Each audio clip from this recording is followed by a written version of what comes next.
She dedicates her life to bringing women together to really connect across differences and celebrate all different kinds of Jewish women.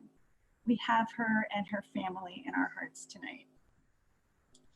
HerTorah gathers together a diverse community of Jewish women to connect over our shared heritage, explore our collective wisdom, and elevate our communal experience in learning with and from one another. We define a Jewish woman as anyone wishing to be part of the circle of Jewish women. We are grateful to Maharat and the Aviv Foundation for their partnership in launching HerTorah. Thank you also to Liz Lev, who is the tech mastermind behind tonight. HerTorah is an investment in a space dedicated to amplifying women's voices and perspectives around our shared foundational texts. Torah taught by women in an environment built for women, explored together with multi-generational, diversely inclusive community of Jewish women, usually from across the greater DC area, but I guess tonight on Zoom, just from all over. We are dedicated to creating a comfortable space for women to meet and share ideas with other Jewish women they might not otherwise have the opportunity to engage with deeply. Our goal is to use our foundational Torah text as a medium for true community and connection building. This is a Zoom room that will be incomplete without your presence. I just want to share with you some of our Sviva rules for tonight and always. Okay, the first is Salam Elokim, respect the godliness of the others in the room. Tzimtzum, show up fully and honestly, willing to give and receive, and embrace vulnerability.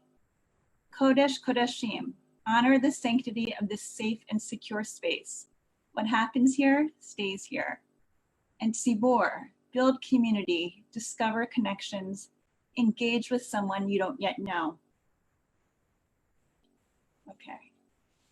This pre-Passover gathering marks a year of HerTorah gatherings and learning. It has been an honor to go through the year connecting with so many wonderful women. We never would have been able to imagine last year that our next Passover would look like this.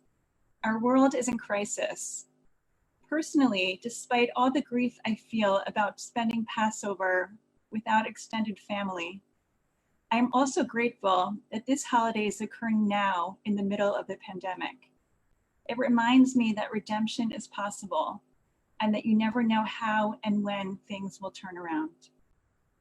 We dedicate the learning tonight to the memory of Daniel Naftali ben Hachaver Yaakov Yosef, Zichrono Livracha, Beriva Bela, and in the merit of a refuah shlema, a complete and speedy recovery to all those who are ill. Please join me for a moment of silence in honor of our emergency and healthcare professionals, in memory of all those we have lost, and with best wishes of healing to all who need it across the world.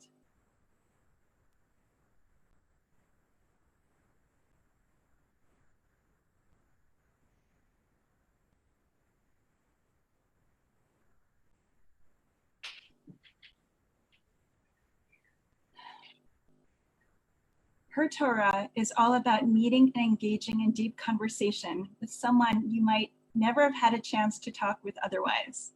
Before we begin our learning, we're going to place you in breakout rooms with 3 other people from this Zoom room for just 3 minutes. Please introduce yourself and say 1 word about how you are feeling right now. So we'll get into our breakout rooms, then we'll come right back and start our learning.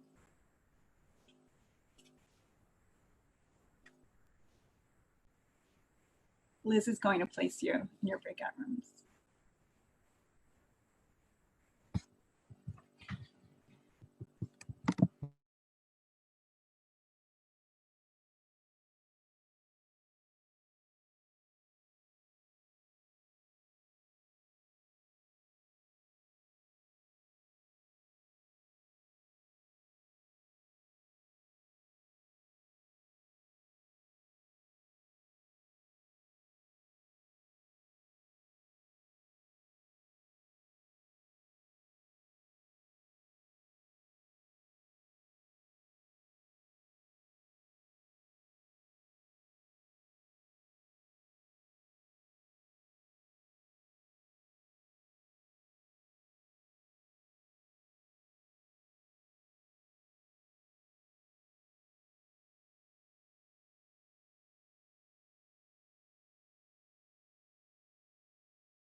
I'm not seeing anything.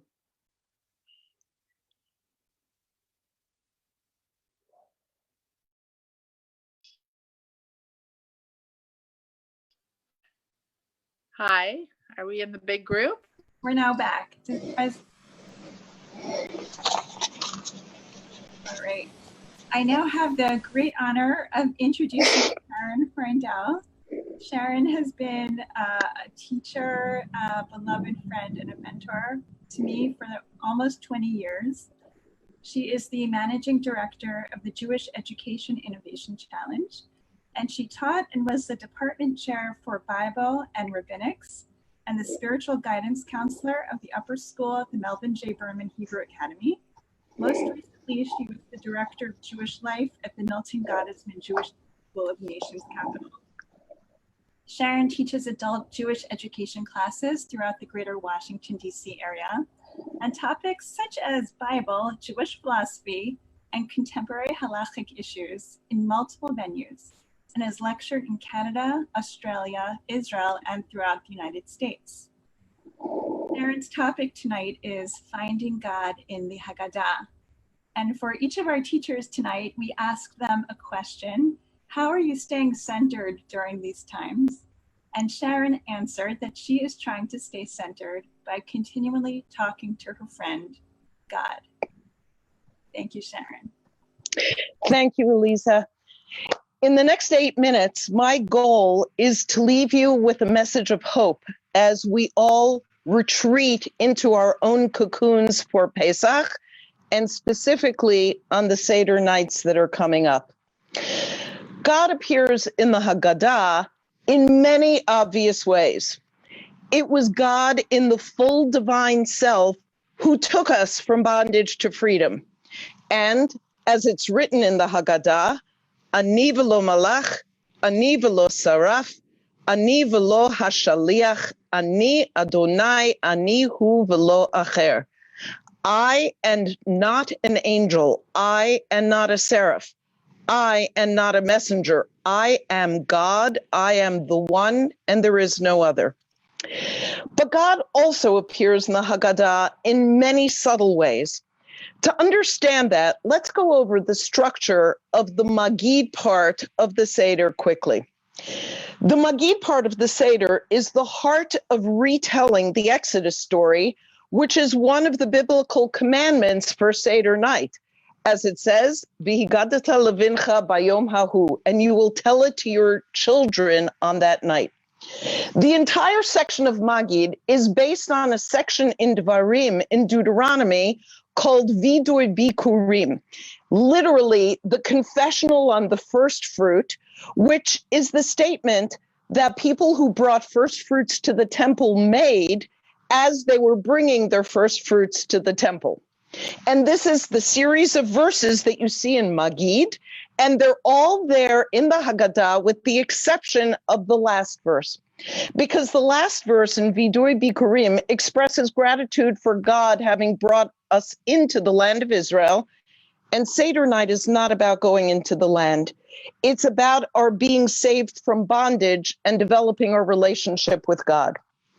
The Baal Haggadah, the incredible, brilliant person who composed the Haggadah and whose identity has been lost in antiquity, took each of these verses from Vidui Bikurim, broke them down into clauses telling the Exodus story by bringing illuminating texts from other places in the Torah to expand on each clause of each verse. Most of these illuminating texts are from either the book of Exodus, the original story in the Torah, or Dvarim, Deuteronomy, with Moshe retelling parts of the story. However, 3 of these illuminating texts are from the Nach, from the Nevi'im Uktuvim, from the prophets and the writings. So let's take a look at them just for a few minutes to glean some hope, especially this Pesach, as we are staring down this plague. In order to do that, we need to understand the contexts from where these verses have been taken. The first we encounter is in the prophet Ezekiel, chapter 16. Varav, k'moshe ne'emar, rivava k'tzemach hasadeh nitatich, v'tirbi v'tigdali v'tavoi ba'adayim, shadayim nachonu us'arech tzimeach, va'at erom ve'eria, ve'evor alayech ve'erech mitboseset b'domayich, v'omar lach b'domayich chayi, v'omar lach b'domayich chayi. And numerous, as it is stated, I have given you to be numerous as the vegetation of the field, and you increased and grew and became highly ornamented.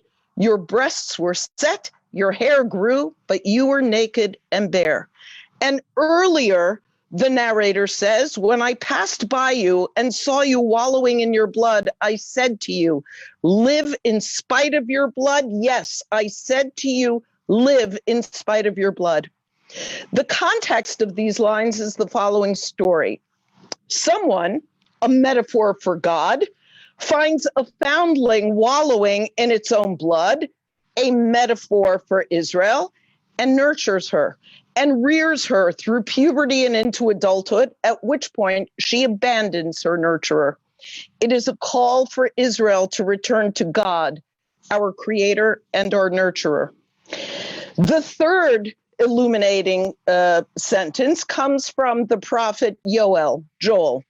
Uv'moftim ze hadam k'mo shene'emar, v'natati moftim b'shamayim uva'aretz dam va'esh v'timrot ashan. And with wonders, as it is stated, I will place my wonders in the sky and in the earth, blood and fire and pillars of smoke. This is an apocalyptic vision in which God shows raw divine power, not only blood, fire, and pillars of smoke, but the sun turning to darkness and the moon to blood. However, says Yoel, those who call on the name of God will be saved. And then the second illuminating text, which I think is the most interesting to us in this era of COVID. It comes from Divrei Hayamim Aleph, 1 Chronicles chapter 21. Uvizroa netuya zu hacherev kama shene'emar b'charbo shlufa biyado netuya al Yerushalayim. And with an outstretched arm. This refers to the sword as it is stated, and his sword was drawn in his hand, stretched out over Jerusalem. The summary of the story is that King David, against God's will, created a census and counted the Jewish people. And as a consequence, a plague descended upon Israel and killed 70,000 people. God was about to destroy Jerusalem also and had sent an angel with a sword in his hand to do this. David repented so that God told the angel to stay his arm.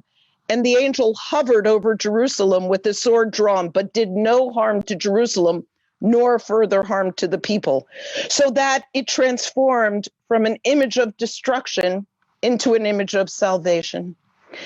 As you reach these citations on Seder night, remember that the hand of destruction can be stayed. God created us and wants us close. God has the ultimate power of both destruction and salvation. And keep in mind the image of an angel with his sword drawn in his hand, hovering above Jerusalem, doing no damage and standing as a sentry over the holy city and the Jewish people. May God help us find a cure and a vaccine, endow our leaders with the wisdom to guide us through this most terrible time, heal those who are ill, protect those who are not, and help those who are helping us. We pray that this time next year, we will all have emerged from our cocoons, having metamorphosed from caterpillars into butterflies. Chag Sameach Ubari, a healthy and happy Passover to everyone. Thank you so much, Sharon. Inspiring and hopeful, which is exactly what we need. So thank you so much. I am Sherry Kleiner. I am a member of the Sviva board, and I am stepping into Ariela's huge shoes, which are impossible to fill tonight, to introduce the next speaker, who I'm really excited about. Rabbi Avi Killip lived in Boston the same time I did, which I'm sure is not in her bio, but is very exciting. But she currently serves as the Vice President of Strategy and Programs at the Hadar Institute, where she also teaches. She was ordained at Hebrew College in their pluralistic rabbinical school, which is in the Boston area. She holds a bachelor's and master's from Brandeis in Jewish Studies and Women and Gender Studies. She currently lives in Riverdale with her husband and 3 young children. And tonight she's going to be teaching us about the opportunity of the small Seder, which for better or for worse, many of us are going to be experiencing. When asked how she is staying centered, Rabbi Avi answered that she is trying to stay centered during these times by sharing her kids' joy on Facebook. And if any of you get a chance, the little ballet recital is probably will bring a smile to anybody. So save it for a really tough day. Rabbi Avi? Thank you. You can hear me? Yeah, okay, great. I'm Avi Killip. It is such an honor to be a part of this program. I have so much gratitude for Spiva and for the work that this team has done. And I would say even up here in Riverdale, we can feel it and I feel a part of it. And I'm so grateful for it. So I'm going to talk a little bit about the experience of Seder this year, but I want to start by asking you to answer 2 questions for yourself. The first is, what is the best Seder that you ever attended? You can think about that for a second. And the second is, what is the worst Seder you ever attended? So try to flip through the flip book in your mind, conjure up, what was the best Seder? What was the worst Seder? And I want to invite you to hold on to these images because we're going to come back to them. And I would say if you have something handy to jot it down, if you want to quickly type it into something, you could mark for yourself what were the best and the worst Seder experiences. We're going to talk about Seder this year, which is going to be different. And it's going to be different for pretty much everybody, right? I think almost nobody will be experiencing Seder and Passover exactly the way that you anticipated. And it's going to be different mostly in ways that are painful and hard and sad, either because of losses that were experienced recently or because of loneliness or because we aren't in the place we hoped we'd be or because other people that we hoped would be with us won't be with us. And I think that's step 1 is to acknowledge that this is hard and it's not the Seder that we wanted. And then after we've done that, I want to invite us to say, what kind of opportunity might we actually be able to find in this year's Seder? Once we know that this year's Seder is going to be different than we anticipated, different than what it was in previous years, what can we do with that difference to transform it into potential? To say, maybe if it has to be different, it could be different in a good way. Is there some opportunity here? So I want to start by getting this out of the way, which is to say, if this is the first time that you've made your own Seder, if you've led your own Seder, but I'll leave the word lead out because that can be intimidating. I want to say, if you're feeling nervous about it, don't be. On the technical side, the Haggadah actually tells you what to do. You don't have to take a class on how to lead a Seder. The Haggadah will give you step-by-step instructions, right? Lift the cup now, fill the cup now, open the door now, read this paragraph now. Nobody, even the rabbi that you most respect, is remembering every single detail of the order of the Seder. That's what the Haggadah is actually for. So if you're carrying anxiety about how to do the Seder, you can let that go. And I would say, if you are worried about engaging children, people love to run workshops for how to engage children with a Seder. I would say you don't have to worry about that either because the Seder is excellent pedagogy. The Haggadah is built in to be interesting and to move between songs and questions. And especially in this smaller context, if it's with you and just your kids, you'll be able to really focus the conversation on their questions and engage with them. And I would say the odds are that this year will be one of your kids' favorite Seders, and they're going to really enjoy it. And if they don't, that's fine too. There's an extent to which I would say, like, let yourself off the hook this year. You don't need to put pressure on yourself. And I would extend that beyond just parents to everybody, to say that one of the opportunities I think we have in Seder this year is that you have nobody to impress, right? Usually the Seder is, as a host, it's about what am I serving and how does my table look and who's coming. And as a leader, it's about how am I keeping everybody engaged, and is everybody following, and does everyone understand? This year presents us with an opportunity to actually create the Seder that you want, right? If you have always, if your family reads quickly through Hebrew and you have always wished that they would slow down and have a conversation, you can slow down and have a conversation. You know, if your family skipped large sections that you thought were meaningful and wanted to dive into, this is your chance to dive into them. You know, if you want to read the Hebrew, you've never had people around, or you're embarrassed by your Hebrew, but you've always wanted to try. This is the year to say, like, you know what, if it's just me, if it's just my partner, if it's just my family, we can do something different with the Seder. So I want to encourage you now to go back to those questions, those images of your best and worst Seder, and ask, what did you love about the best Seder? What was it that worked for you? And what did you dislike about the worst Seder? And say, now is your chance to incorporate some of those aspects. Don't do the things that you didn't like about the worst Seder, and try to do the things that you enjoyed about the best Seder. This is a chance to actually incorporate that into the ritual that you are looking for. So that's step one. Number two, I would say, is that for many of us, probably all of us, right, this Seder will be smaller than we anticipated. And whether or not you are completely alone, this Seder runs the risk or the probability of feeling lonely. Maybe it's just your family, maybe it's just you and your partner or a roommate. And I would say many of us are going to experience Seder this year actually completely isolated. People who are in quarantine, even within their homes or in hospital, you may be really feeling like Seder this year you will be alone. And I want to offer a suggestion that even if you are alone, you are not alone, because you will have the text of the Haggadah. So two of my teachers, Dr. Orit Kent and Allison Cook, who are the founders of Pedagogy of Partnership. They're like the world's leading experts on HerTorah.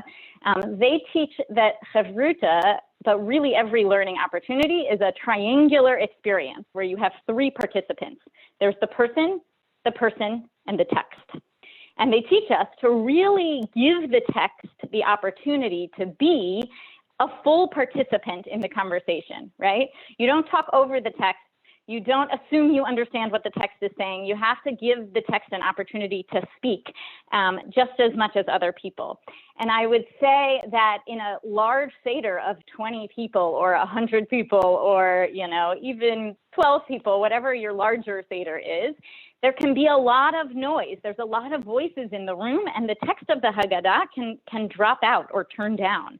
Maybe you're reading it quickly and not paying attention to it, or maybe you're not reading it at all and you're having a freewheeling conversation.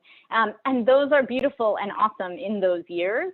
One of the opportunities I would say that we have this year is to actually turn up the volume on the Haggadah itself, to be able to take some time this year to really invite the Haggadah to be the HerTorah, to be the person who is engaging in the Seder with us, and spend more time with the text. What are the images? Why is the story constructed this way? So much of what Sharon was presenting for us is fodder to continue exploring during the Seder itself. And I would say that if you are really going to be completely alone this year, I would say usually you would prepare for a Seder by reading through the Haggadah in advance to figure out what you want to highlight. If you're really going to be alone, I'd say maybe get a Haggadah you've never read before. You can print it off of the PDF or you can order something, and maybe don't read it in advance so that you'll have a chance to really encounter a new voice for the first time and have a HerTorah during the Seder itself. I also want to say that this ritual of the Seder is so powerful and strong that the Seder ritual is strong enough container to hold a solo Seder. That it feels to us like a solo Seder, what could that even be, right? Or even a Seder with just my immediate family or a Seder with just my partner. That's not what Seder is. That can't be a Seder.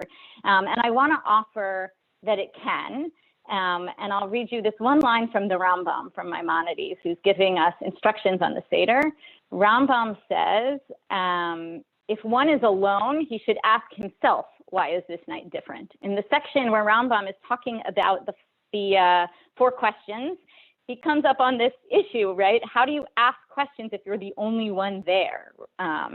And the answer is, even if you were the only one there, you can ask the questions to yourself.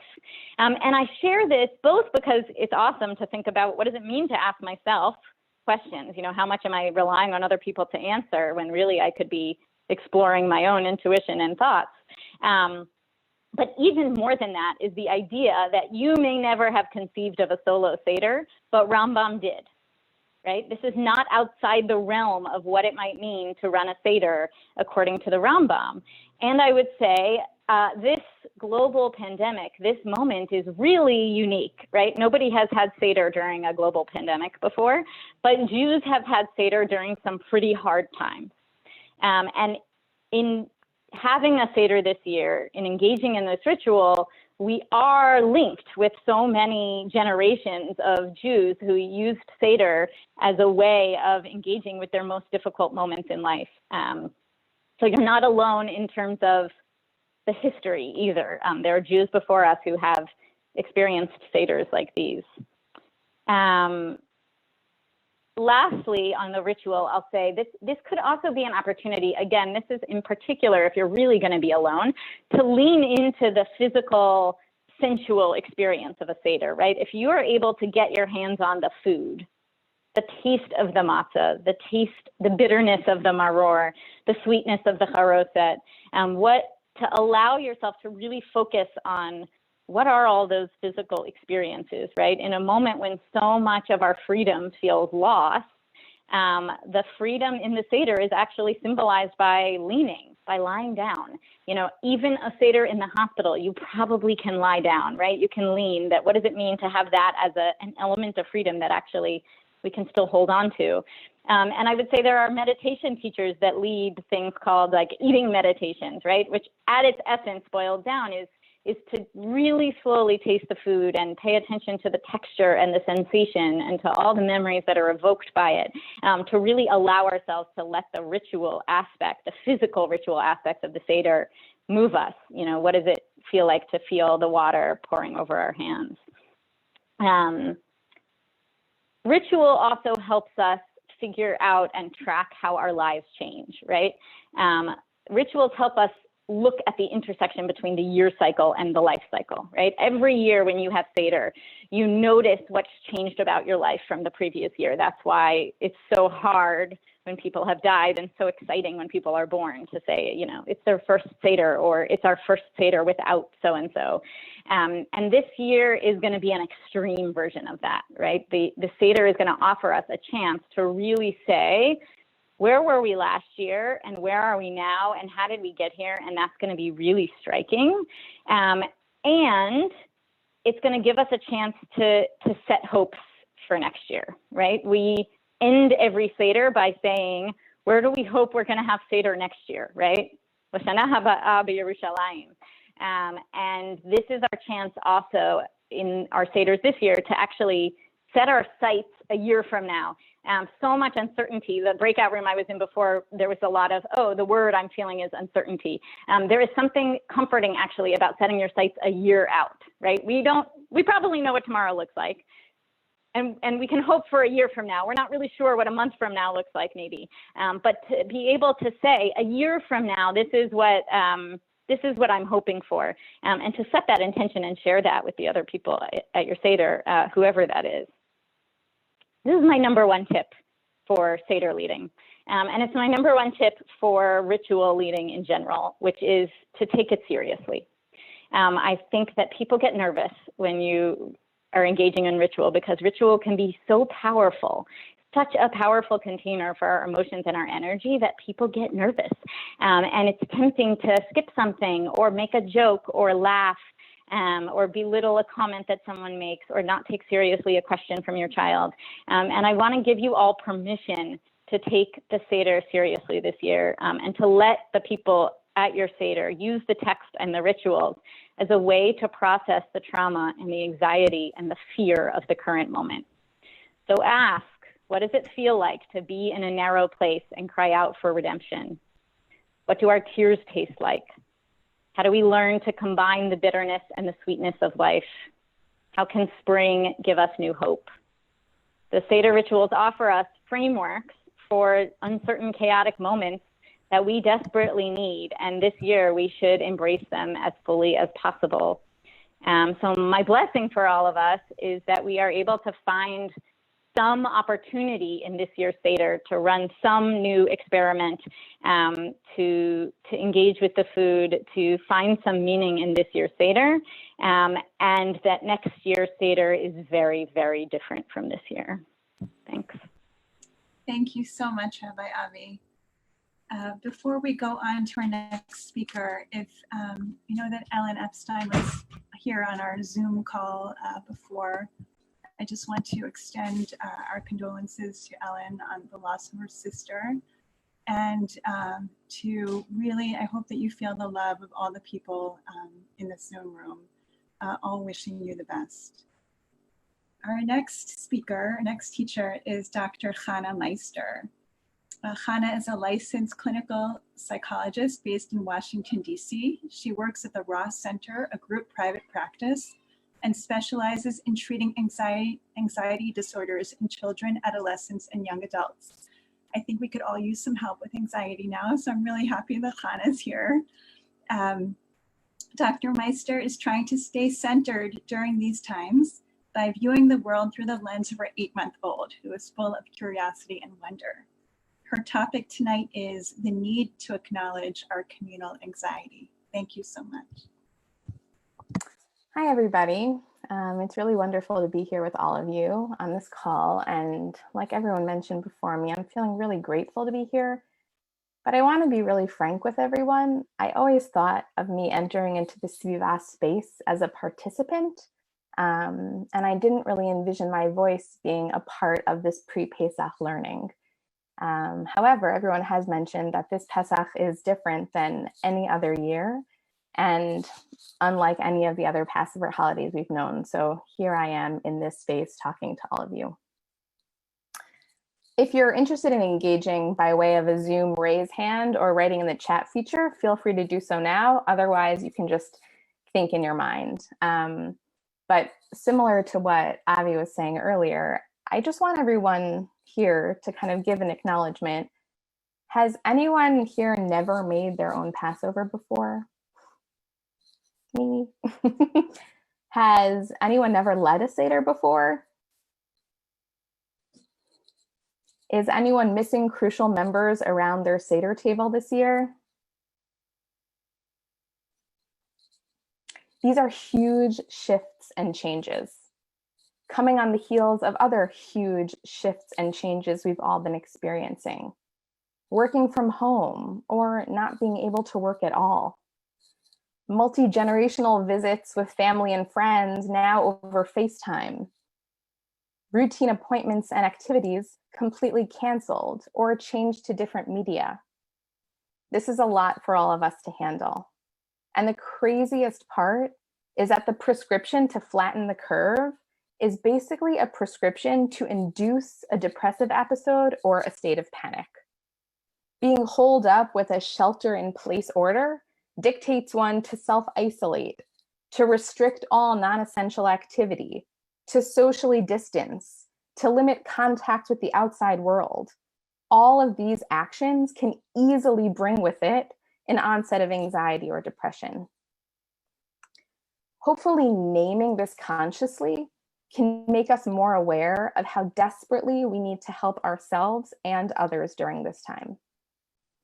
One of the basic tenets of cognitive behavioral therapy, or CBT colloquially known, is that thoughts, feelings, and actions are all interconnected.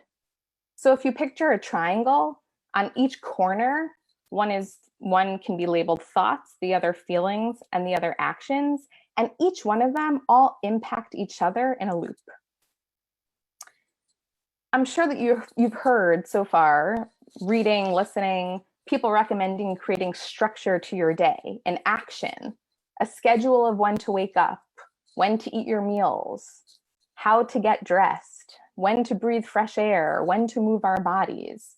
These actions are important because they impact our feelings and our mood. They also impact what we think. They allow us to feel more in control. This is an unprecedented time, and things are changing every day. It is perfectly normal to feel unsettled. I think all of us do to a certain extent. Our society thrives on routine and knowing what's coming next, and this really doesn't exist for us right now. If I ask myself, how can I feel more in control? What are the things that I can do to give myself a sense of control? It actually helps me lean into the fact that this craziness is happening. It helps to acknowledge that everything is so topsy-turvy that I can begin to slowly wrap my head around it and embrace it. Maybe that means breakfast for dinner. Maybe that means dressing up for an important meeting, even if you're not going anywhere. It feels kind of weird, especially in the beginning, but that's really the point. We need to validate the strangeness of this time. Our inclination, I think, is to often just like trudge on, forge on ahead. And not during this time, but prior, if someone would just ask you, like on the street, if you ran into somebody casually, how are you doing? And you were actually struggling, your knee-jerk reaction may actually to say, good, thanks, how are you? But I think right now, more than any time, it is so important to pause and to validate our feelings of uncertainty and fear. They are so real. The sooner we relinquish what is not in our control, the more space we have to focus on what we can control. We cannot control all the scary thoughts we have, but we can try to control how we channel them. What would it look like to make our seder, to put an extra siman or a ritual object on our seder plate or at our table, something that reflects our current reality, to name it, to make it present? It's there. It shouldn't be a pink elephant in the room. We also can focus on controlling the frequency and the duration of some of these really troubling, penetrating thoughts. For example, you can say to yourself, I'm choosing to think, I'm going to choose a random example. I'm choosing to think about when I will feel completely comfortable entering a supermarket again. Trivial, but still important. And if need be, set a timer for a specified amount of time and allow yourself to stew in these uncomfortable thoughts. When the time is up, you can shift to focus on how you will safely procure your next set of groceries, or shift your mind entirely to something else. Sometimes when we get caught in a negative thought loop, I actually find it pretty helpful to engage in a visualization. So for example, I could picture myself standing in front of a conveyor belt with boxes or bins in front of me. I guess kind of envision yourself standing on a TSA line in an airport. For every negative thought that pops into my head, I physically place it in a bin and I watch it slide down the conveyor belt. At first, it's close to me, and with time, it moves further and further away until it finally dissipates. Similarly, I can also visualize sitting in a canoe on a serene lake with my oar kind of dipping into the water. And in that paddle motion, that swirl of water is created, and it makes these concentric circles. And as the circles radiate outward, they become so far and disperse that they fold back into the natural movement of the water. These two visualizations don't brush away the thoughts that we're having. They don't invalidate them. Rather, they recognize them and they make space for them. But the biggest shift is that the focus is on our ability to control our thoughts as opposed to allowing them to control us. Hopefully, keeping some of these tips in mind will allow us all to enter into this Pesach as a Passover that is truly different than all other Passovers, as Sviva so aptly named their event tonight.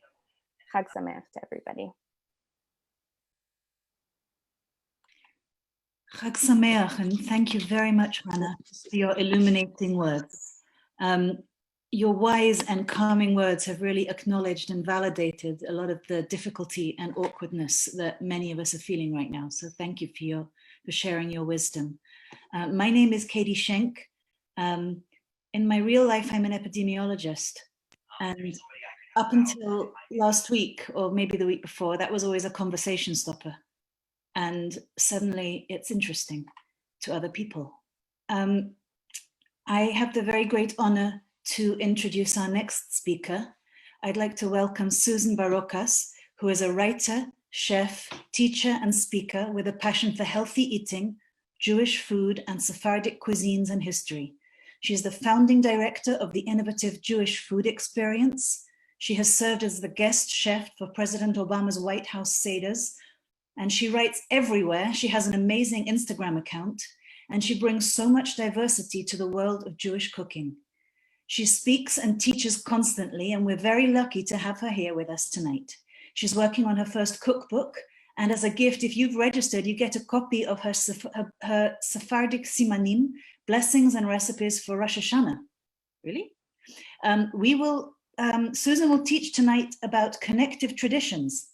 And Susan is trying to stay centered these days by cooking and meditating, sometimes even at the same time.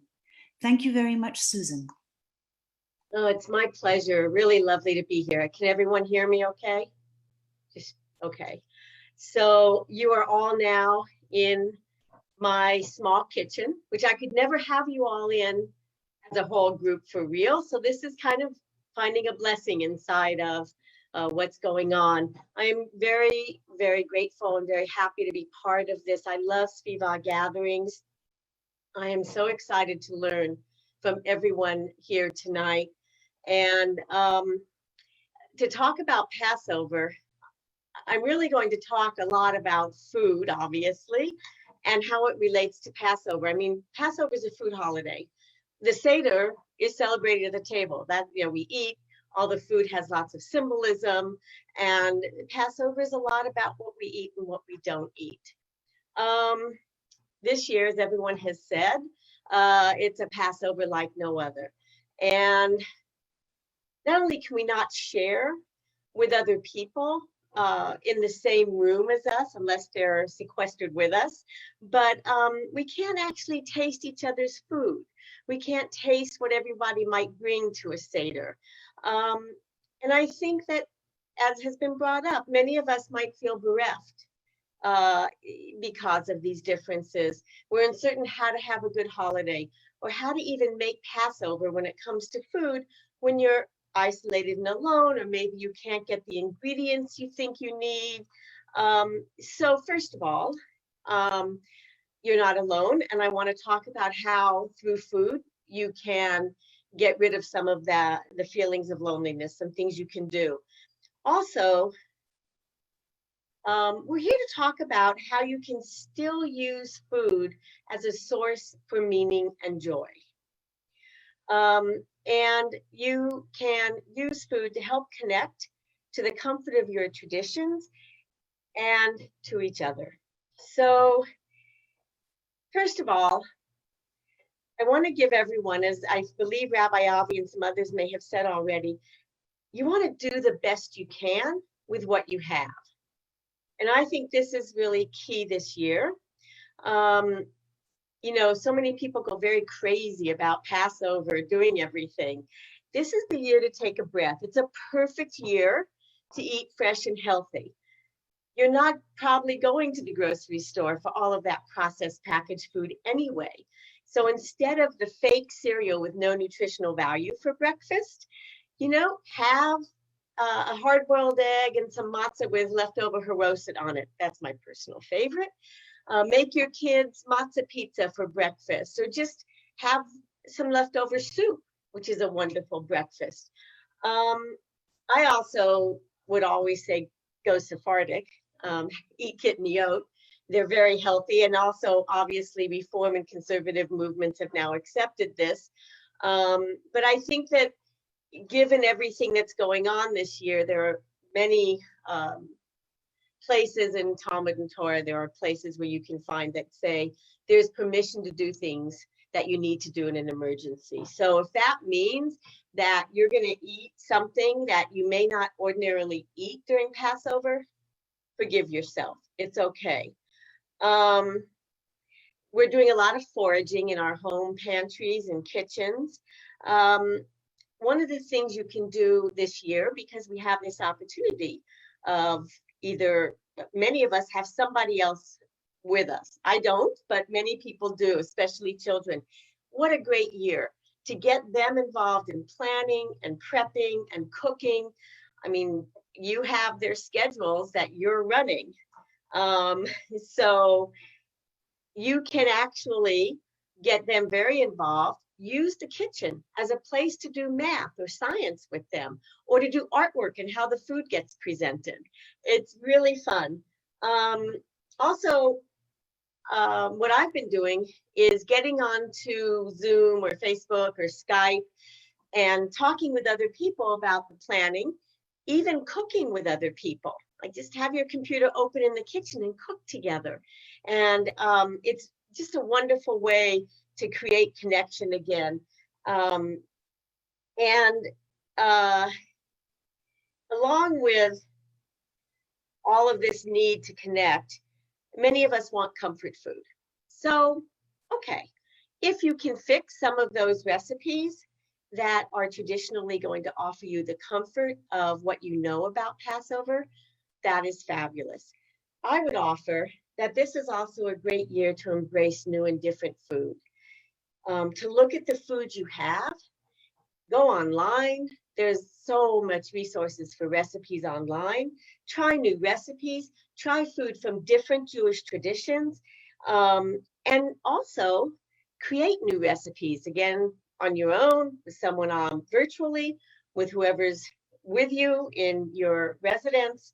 Create new recipes. We have the time to develop and test them, like probably we don't usually have.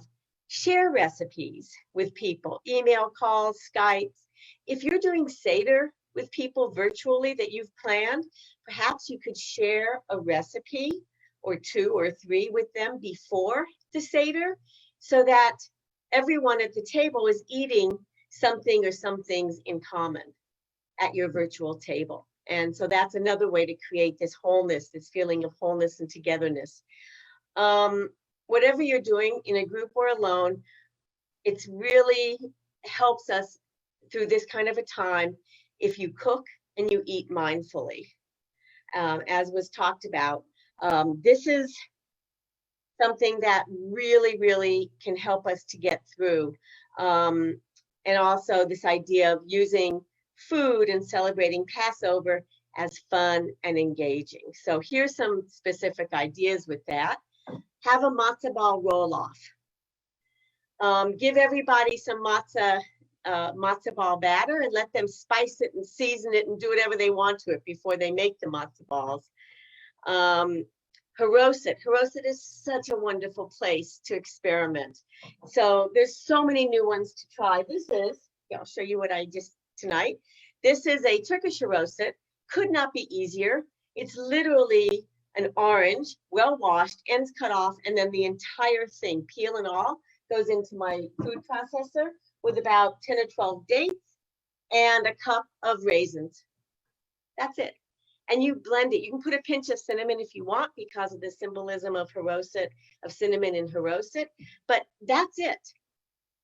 Then you just grind that up. And what happens is, not only is that a HerTorah that's enjoyable at the Seder, it lasts for like 2 weeks in your refrigerator and it becomes very jammy and yummy. So that's a nice thing to do.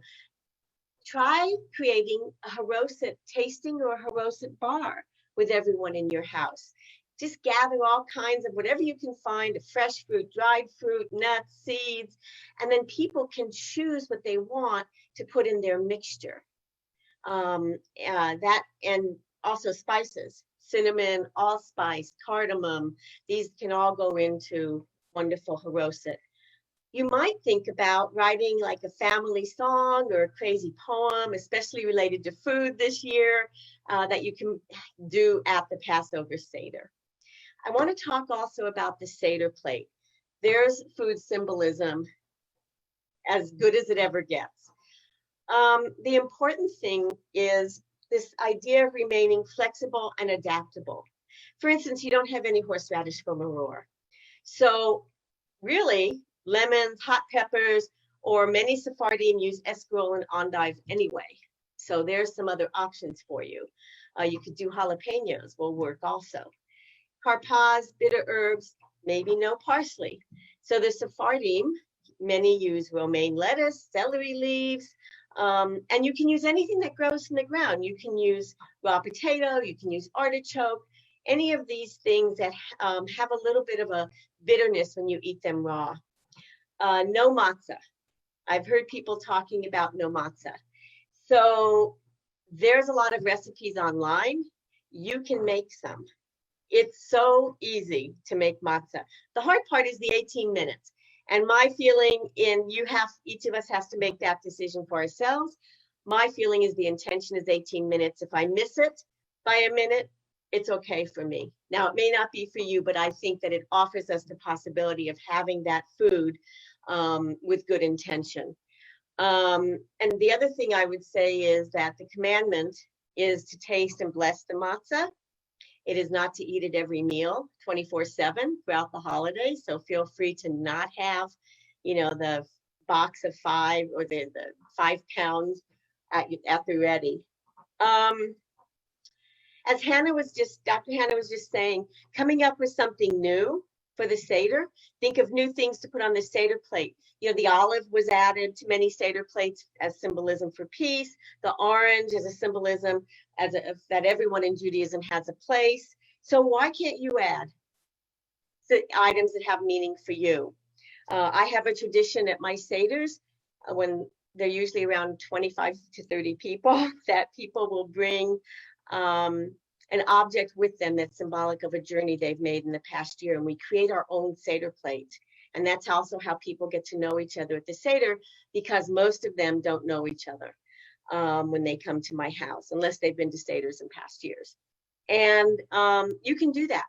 You can figure out how to create new meanings around the table that you're going to be sitting at, no matter if it's one person or many, or whoever's with you, several people. The Seder itself, there are many opportunities for virtual meals. You can do the Seder virtually with many synagogues and organizations. So another option, in addition to everything that's been talked about already, is to get yourself onto one of those. And it may give you some new perspectives, some new ideas. I mean, my final point when it comes to food and tradition for the Seder is that intention and meaning matter. To be gentle with yourself about the requirements for the holiday. You might even want to check what the rabbi or rabbis have said about, from your tradition, have said. Even from not converting the kitchen, a very well-known food blogger today actually wrote something that this is the first year she's not going to convert her kitchen because there's other things that she wants to do and she can't handle it all with 3 kids and a job and everything. So that's okay. You don't have to focus on the Seder plate. You don't have to focus on what you don't have. Instead, you can focus on what we do have and how you can use those things and how you can adapt them. Being flexible, adaptable, having fun, finding meaning, and keeping the big picture in sight can help you use food to find that meaning and connection. And so we can all have a very special Passover that undoubtedly we will all remember. And maybe we will even create some recipes that then become part of our tradition for the years to come. So I wish you all a very good, very fulfilling Passover. And I hope that next year we will be definitely in a better place. Thank you. Thank you so much, Susan. I know that you're making me start to look forward to the Seder. And I really appreciate that. And you're also making me hungry. And also all the comments in the chat are making me hungry too. I haven't even looked. That's great. Thank you. Our next teacher is Rabbi Dr. Erin Lieb Smuggler. Erin is the Director of Spiritual Development and the Mashgicha Ruchanit at Yeshivat Maharat. She is a beloved teacher to many. And I think that we also have her mom here, so that's really lovely. Rabbi Dr. Smuggler serves on the faculty of the Shalom Hartman Institute of North America. When asked how she is staying centered at this time, she answered that she is playing crazy amounts of Sudoku, a newfound love. Erin. Hi, everybody. Can you hear me? Okay, great. Thank you. Okay, so we're going to switch gears a little bit, and I'm going to talk to you about Pesach from a Hasidic perspective. Specifically focusing on the writings of one of my favorite Hasidic rabbis, the Sfat Emet, or Rabbi Yehuda Leib Alter, who lived from 1847 to 1905, was known as one of the earliest Gerer Hasidim, or rabbis of the Gerer line.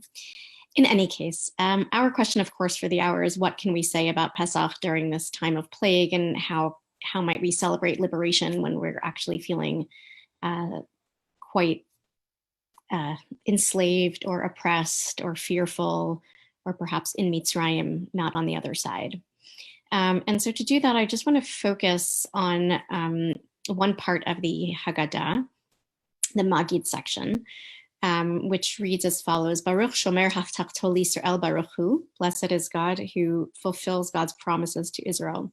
Shakadosh Baruch Hu Chishevet Haketz La'asot Kemo She'amar La'Avram Avinu B'Vrit Bein HaBetarim Shne'amar Vayomer La'Avram Yada Teda Ki Geri Yazaracha Be'eretz Lo Lahem Ve'avdum V'inu Otam Arba Me'ot Shana. God is the one who brings about the end, or remembers the end. There's a lot of different commentaries on how to translate that.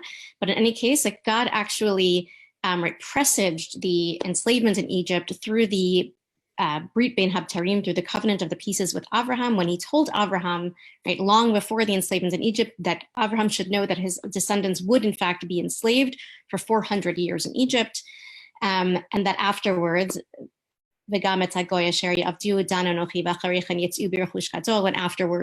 the people will indeed be saved and will exit with great riches.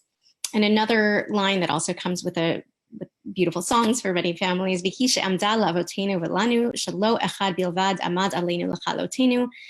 shebechol dor vador omdim aleinu lechalotenu v'kadosh baruch hu matzilenu miyadam.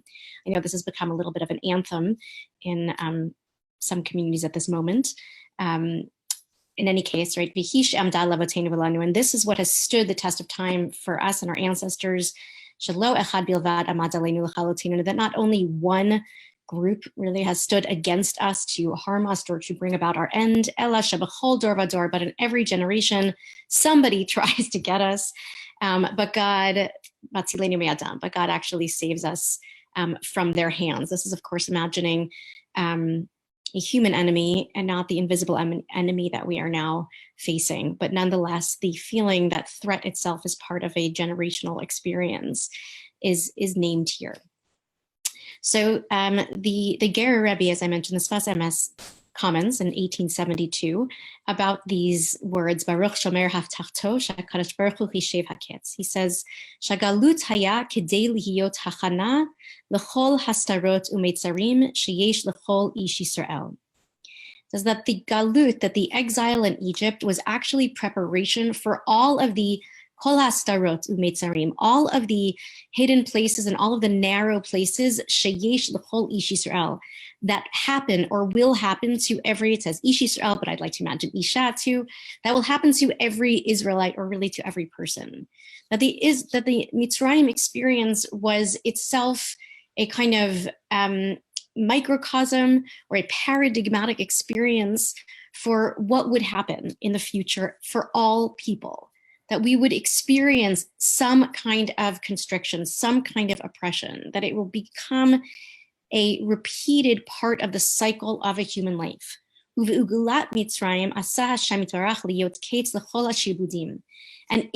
Geulah of Mitzrayim, in the Exodus from Egypt, God modeled that there would come an end l'chol hashibudim, for all of these experiences of enslavement. And these lines of Vihi she'amda that I just read moments ago, piresh hagalut ve'hageulah kanal, he says.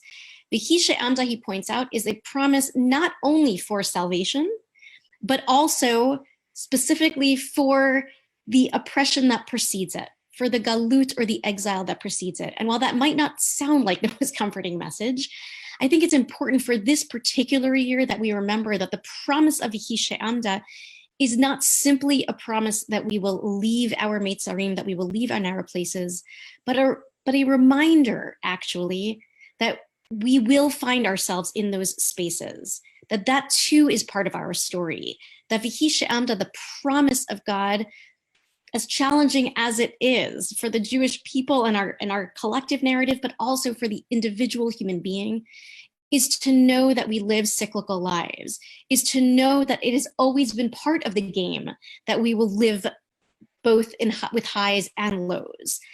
And the grand promise is that there is light at the other end of the tunnel, that there is something that is that lies on the other side. But there's also the real recognition and the reckoning with the reality that Vihi she'amda is as much about galut as it is about geulah. And at the moment we find ourselves in, as much as we call it unprecedented, and it is for so many of us individually, is not unprecedented in the sense that people have lived with challenges, and we have each lived with our own challenges.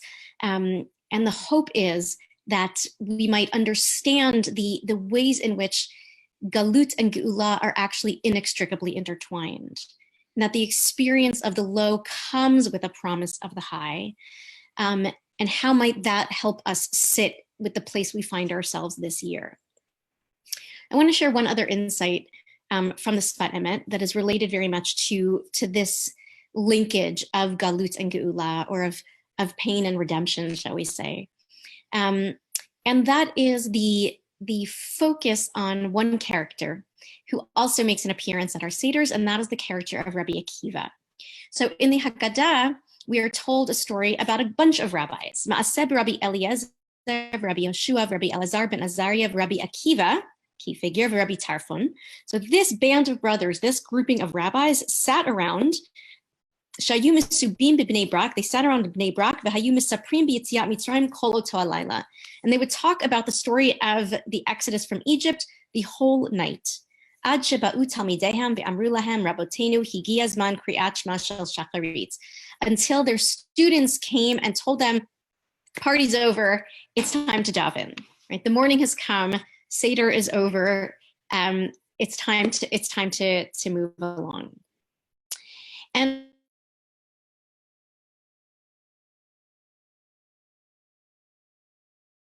the Sfas Emes points out the significance of this grouping, but then a direct connection to the one that I'm making, to another story with Rabbi Akiva and several of these same characters. This grouping has hung out before, or at least many of them have spent time together in other Aggadot, other stories that we have in the Talmud.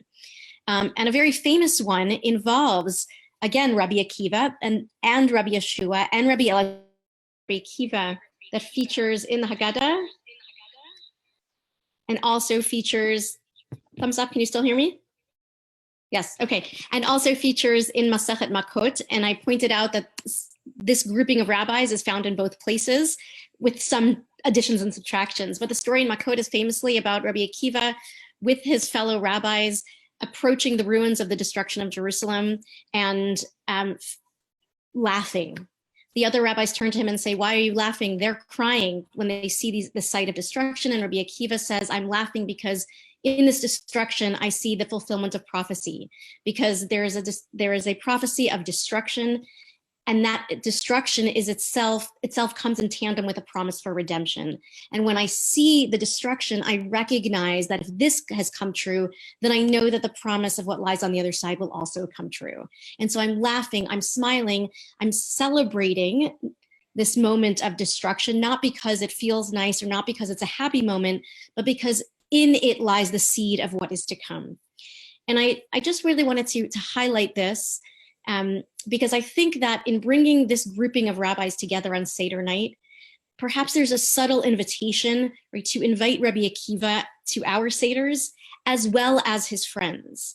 So Rabbi Akiva is a person who also, right, is a person who sees in destruction, as I said, the seeds of redemption and sits inside of it, not ignoring it, but aware of the ways in which it too is a fulfillment of Vihi She'amda, as we were saying before, right? That too is part of the story. But I also want to note that those other rabbis who cried at the, I'll end by saying that we invite Rabbi Akiva to the Seder, and we also invite his friends. And so I think that's a reminder for each and every one of us that if we're in the place of Rabbi Akiva's friends this year, so be it. If all we want to do when we come to the quote unquote ruins, when we come to the emptier spaces or the empty places at our table, if what we want to do is cry, I think that's okay. But there's also a place for Rabbi Akiva this year, that if you feel so compelled, invite him too, because there's also a space perhaps for some of us to laugh, to celebrate both the richness of the particular moment and also the ways in which it itself testifies to the promise of what's ahead. So if we can sit this year with Vihi She'amda and recognize that with Galut comes Geula, that with pain comes redemption, perhaps we'll find a way to have Rabbi Akiva and his friends around our table and honor all the many different feelings, all the many absences and presences that we are experiencing at this moment. So Chag Sameach, and thank you. Apologize. Thank you so much for bearing with us through the technical difficulties. And I'm so glad you did, because such an uplifting and helpful way to contextualize feelings of both emptiness and loss, but also really looking forward to Geula and the end of this process. So thank you. Our next speaker is going to be Veronica Marquez. She is a researcher, executive coach, and co-founder of Dinner Confidential. Dinner Confidential is a safe and inclusive space for all female identifying folk to listen to each other's stories with deep vulnerability and confidentiality. Its mission is to spark a deeper sense of belonging, because when we really feel we belong, we gain the courage to make a positive change in our lives and our world. Each month, Dinner Confidential investigates different social topics globally, such as failure, sexuality, courage, and through intimate dinners and shared learnings with each other, they then share their learnings with their community. Veronica lives in Miami Beach with her husband and 2 young children. She's trying to stay centered these days by letting go of the guilt and only doing what feels right. Thank you so much, Veronica, for being with us. Thank you, and thank everybody. I feel very honored to be here. So we've been talking tonight about the uniqueness of this Passover and the importance of feeling connected, and remember that we are not alone, even though we are physically apart right now. And right now we're going to have actually the opportunity to experience that deep connection with the woman in this group. So this is what we're going to be doing. Shortly, you're going to be put into breakout rooms, groups of 4 women each, and each person is going to have an opportunity to share your personal story around Passover.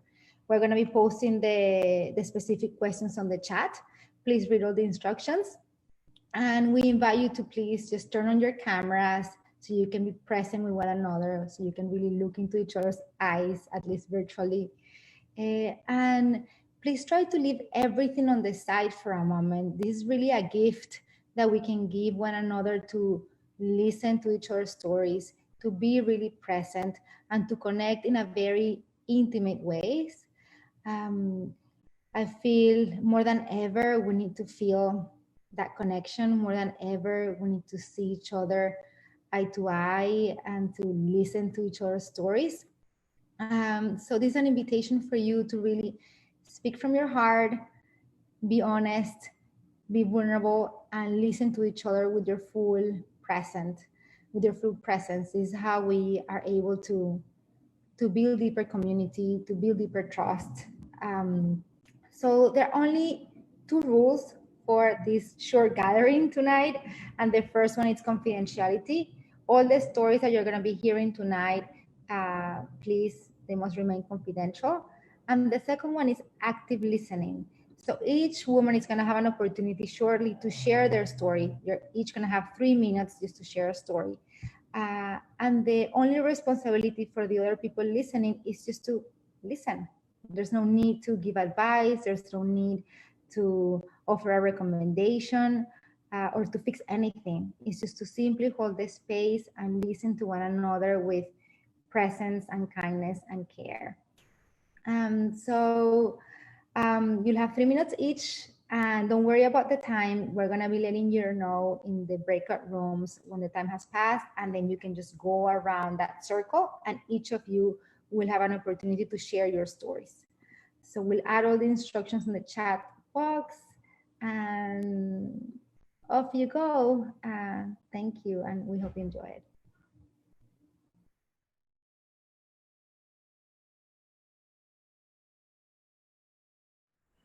Okay, Veronica, I think we're back.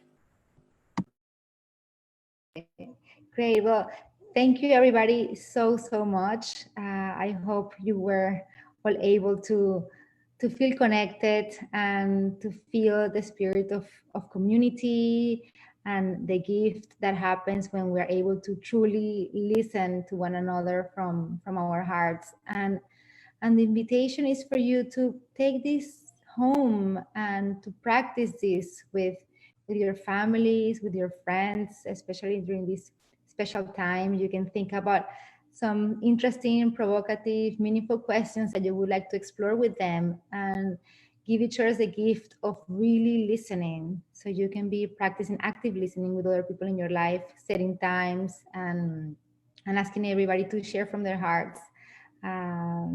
Without any judgment or recommendations. And I hope that you feel more connected, that you feel more seen, and I wish you all a very beautiful Passover. Thank you. Thank you so much, Veronica. This was so lovely, and it was such a nice opportunity to meet someone new. Now I have a new friend, Roxanne, so it's really wonderful. Our next teacher is Rabbi Aderet Drucker. Rabbi Drucker is a spiritual leader, educator, and community organizer. She is co-director of the Den Collective, creating a Judaism that is relevant, accessible, and deeply rooted in tradition throughout the greater DC area. Rabbi Drucker loves traveling, spending time by the water, cooking, and spontaneous dance parties with her husband and 2 daughters. She is trying to stay centered these days by deepening her meditation practice, pausing for mindful moments throughout the day. Her topic tonight is emerging from narrow spaces. Hi, everyone. It's such a pleasure to be here. I think this wins for the most people on a Zoom call I've ever been on in the last several weeks. So mazel tov. It's an honor to be here. At the Den, we're working with 20s and 30s throughout DC, Maryland, and Virginia. And so it's been really powerful over the last couple of months, even before this started, to realize the need that people have to find places to experience Jewish spirituality and wellness, to do meditation and to have it within a Jewish context. So that's something that we've been deepening more and more. We actually launched a Mindfulness Initiative a couple months ago, not knowing that the world would turn upside down. And so it was timely for us because people have been asking for this context more and more. So I'm really grateful to be able to share a taste of that with you tonight. So I'd like to lift up a moment in the Pesach Seder that is truly reflective of the human experience year-round, and that is of yachatz. At the Seder, when we have 3 matzot sitting atop one another under the matzah cover, it's in this moment where we break the middle matzah and we place the larger piece, the famous piece of the matzah, the afikomen, in a napkin to be hidden somewhere in the home and then to be enjoyed as the last taste of the Seder. So it's during yachatz that we symbolically illustrate our emerging from brokenness to wholeness, from our narrow places to places of spaciousness, because the Passover story begins in a broken world with slavery and oppression, and it moves to this place of spaciousness and freedom. And as we know in Hebrew, Egypt is called Mitzrayim, right? Connected to the Hebrew word of tsar for narrow. And so this journey from oppression to freedom, or from darkness to light, there's so many beautiful metaphors that we can use, from brokenness to wholeness, like the matzah, is a part of what it means to be human every moment. We know that nothing is perfect, and that at some point or another in our lives, we find ourselves navigating various inner straits as we take steps towards freedom. So, and this may manifest differently for each of us in every moment. It could be emotional, it could be physical, it could be mental, it could be spiritual. God forbid, we could be having moments where all of these feel like we are tightening around all these spaces. So the sound of the breaking of the matzah can remind us of these fractured moments in our lives.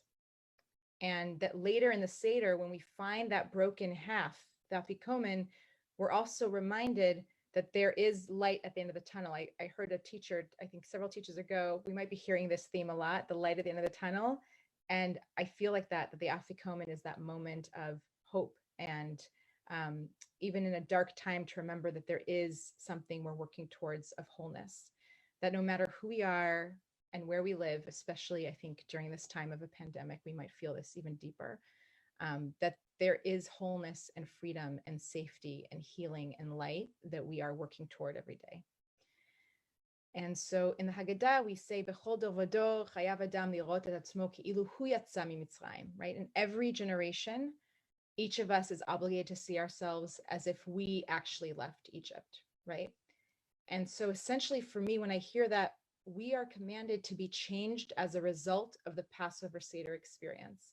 If we just showed up to the Seder this year virtually and then left the same way afterwards as that we arrived, then there hasn't been an impact. The entire endeavor was missed.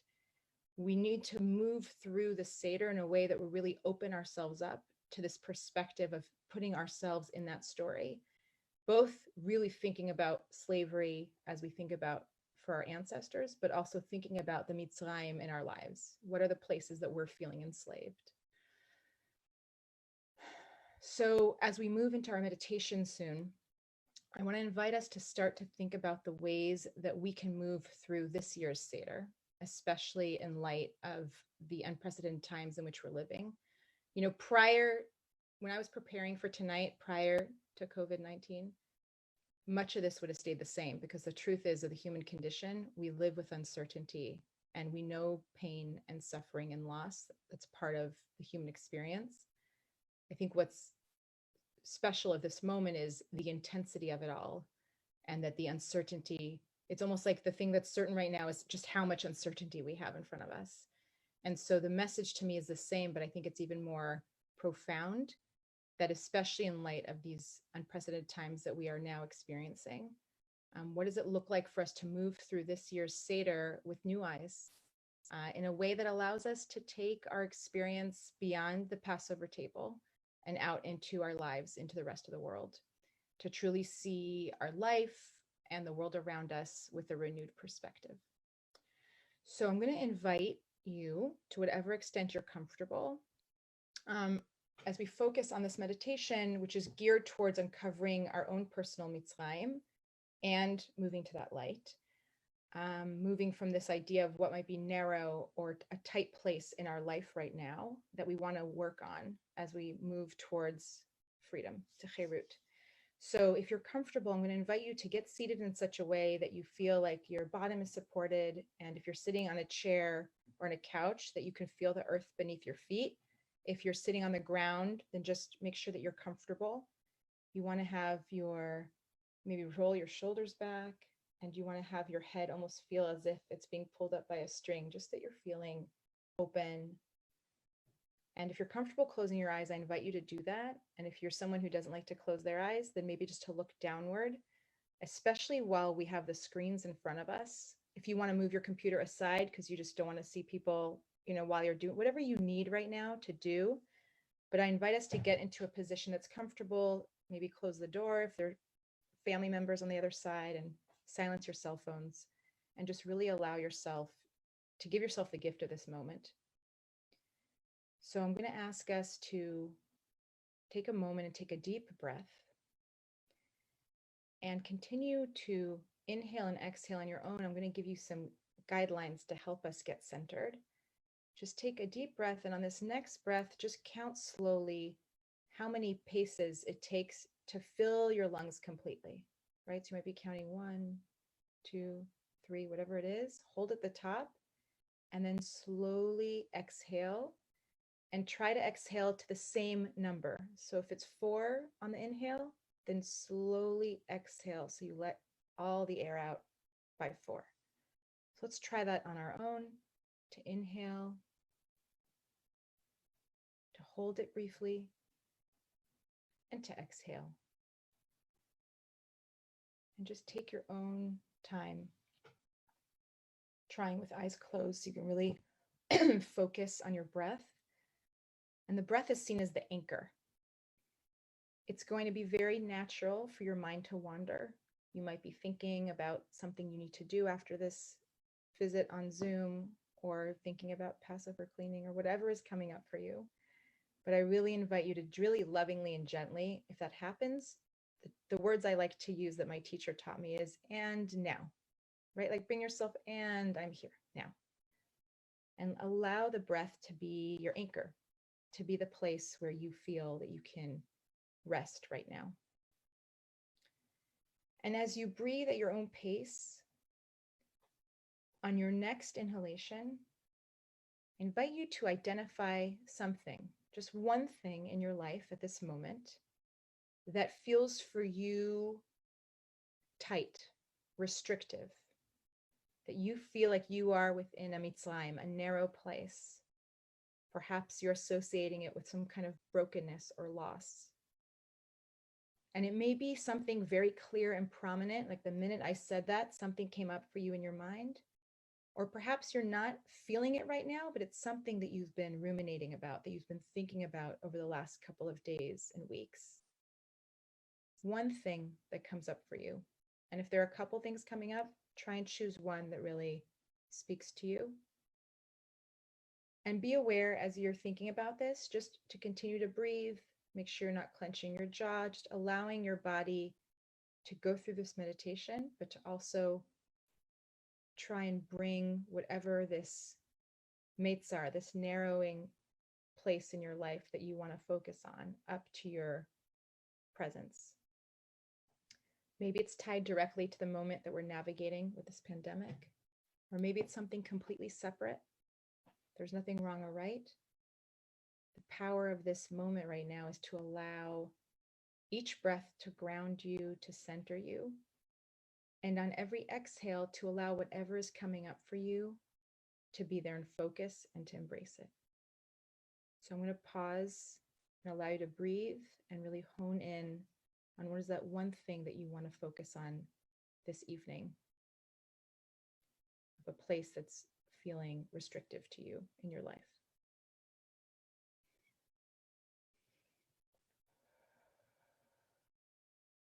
As you continue to breathe now, and you don't have to count anymore, just to continue to breathe on your own. Observe in your body how identifying this personal mitzrayim, this tightening space, may be manifesting as well as a physical sensation in your body right now. Perhaps you're experiencing tightening in the chest or in the abdomen. The body is incredible. Often when we are experiencing something, the body is the first to know, and then later our mind catches up, right? We might say like, wow, my shoulders have been tight all day because we've been holding stress. Or I feel like a tightening in my chest because we're grieving, right? The body really manifests and holds so much of this. And so to sit and to breathe and to just kind of explore lovingly, like what's going on for me right now? What physical, where am I feeling it in my body? And then from there, we can uncover maybe what emotions are associated with it. So just take a moment to really, without judgment, as your eyes are closed and you're breathing, to just kind of almost do a scan. What's coming up for you when you think about your personal mitzrayim? What emotion is associated with it? Maybe there's frustration around this area that you've identified, shame or sadness, or maybe there's excitement because you've identified it and now you feel like you can do something about it. Whatever it is that you're feeling, to allow it to be there and to continue to breathe into it. On each inhale, I'm going to invite you to envision that emotion. So for example, if it's sadness, on my retreat, someone brought this beautiful example that when she envisions, when she's in meditation and she feels an emotion coming up, she likes to attribute something visual to it so she can really focus on loosening it, on softening it. So she said she would attribute like a cartoon character, like a cloud with eyes when she thought of sadness. And for some people that worked. So on every inhale, she would envision that cloud that represented sadness, and on every exhale, she would soften around it and embrace it. And for other people, and myself included, what really helped was to think about an image of myself as a child. There's a specific image I have of myself at 4 years old, a picture my parents gave me. So when you think about yourself as a child, and if that child is representing that emotion of sadness or what have you, it's sometimes easier to see it and to own it and to say like, right? You look at someone, sometimes it's hard to do it for ourselves in this moment, but to think about literally our inner child sometimes is easier. So continue to breathe into this emotion. And if you're feeling any resistance to what feelings might be coming up, I encourage you to try and embrace it. It's often the resistance to what we're feeling of where we experience suffering. So when we soften our resistance to what we're feeling, that looks like saying, it's okay for me to feel X. So whatever you've identified, it's okay for me to feel sad or for frustration. So I'm going to invite you at this point to take a deep inhale and to slowly exhale.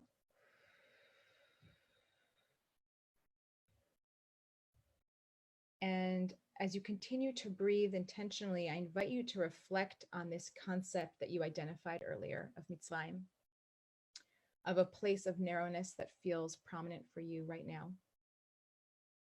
And on your next inhale, I invite you to begin to set a kavanah for yourself, an intention for one thing, one step that feels doable to you, that you can take to get closer to a sense of wholeness, of spaciousness, toward achieving this freedom, right? We can't necessarily fix these things that we identify, but when we identify them, we can be more loving to ourselves about how we associate with them. And I'm speaking to a large group of people, so each of you might have something else that you're thinking about.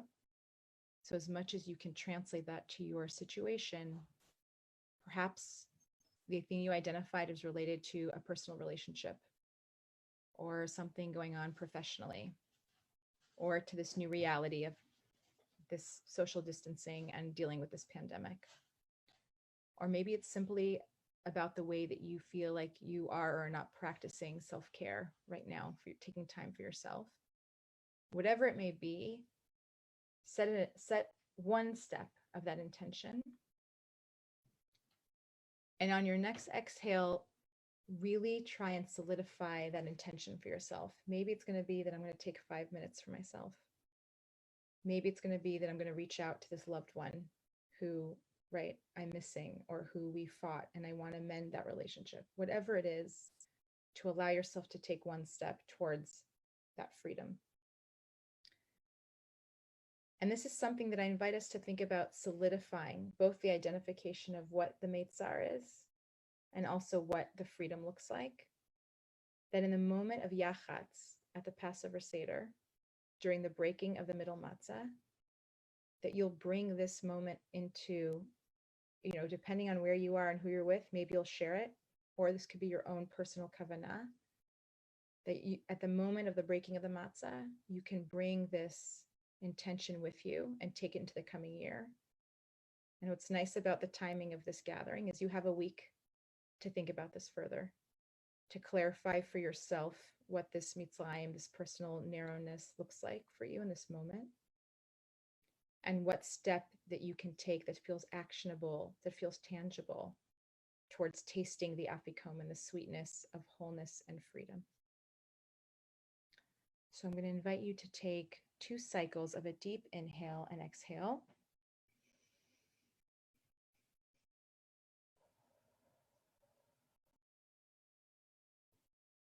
And 1 more cleansing inhale and exhale.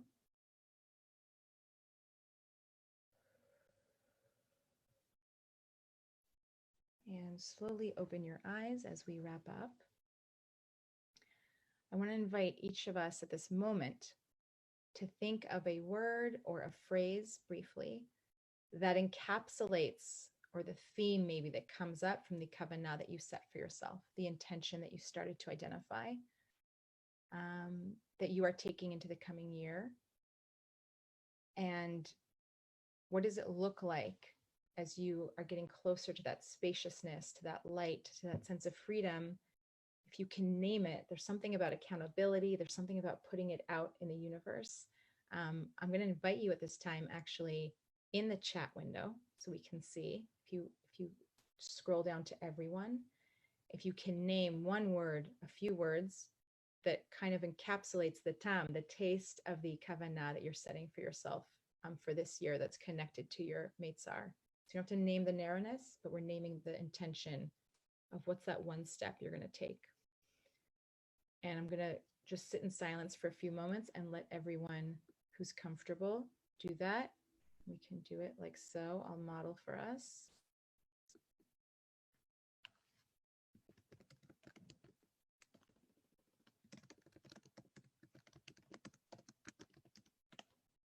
Boom. So if you're comfortable, one word, a couple words, what is connected to what words, one word or couple words that comes connection to the kavanah, the intention that you're setting for yourself. Beautiful. So this could be really powerful to see all this coming up right now. I just got chills.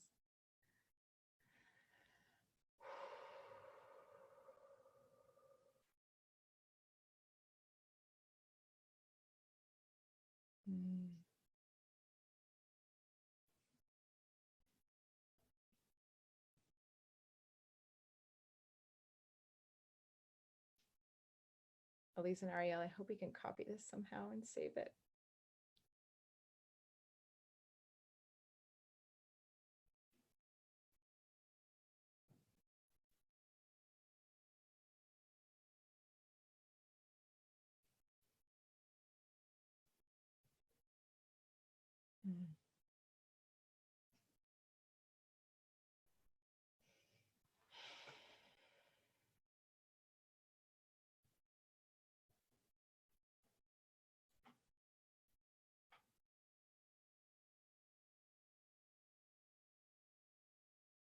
Thank you very much, Rabbi Drucker.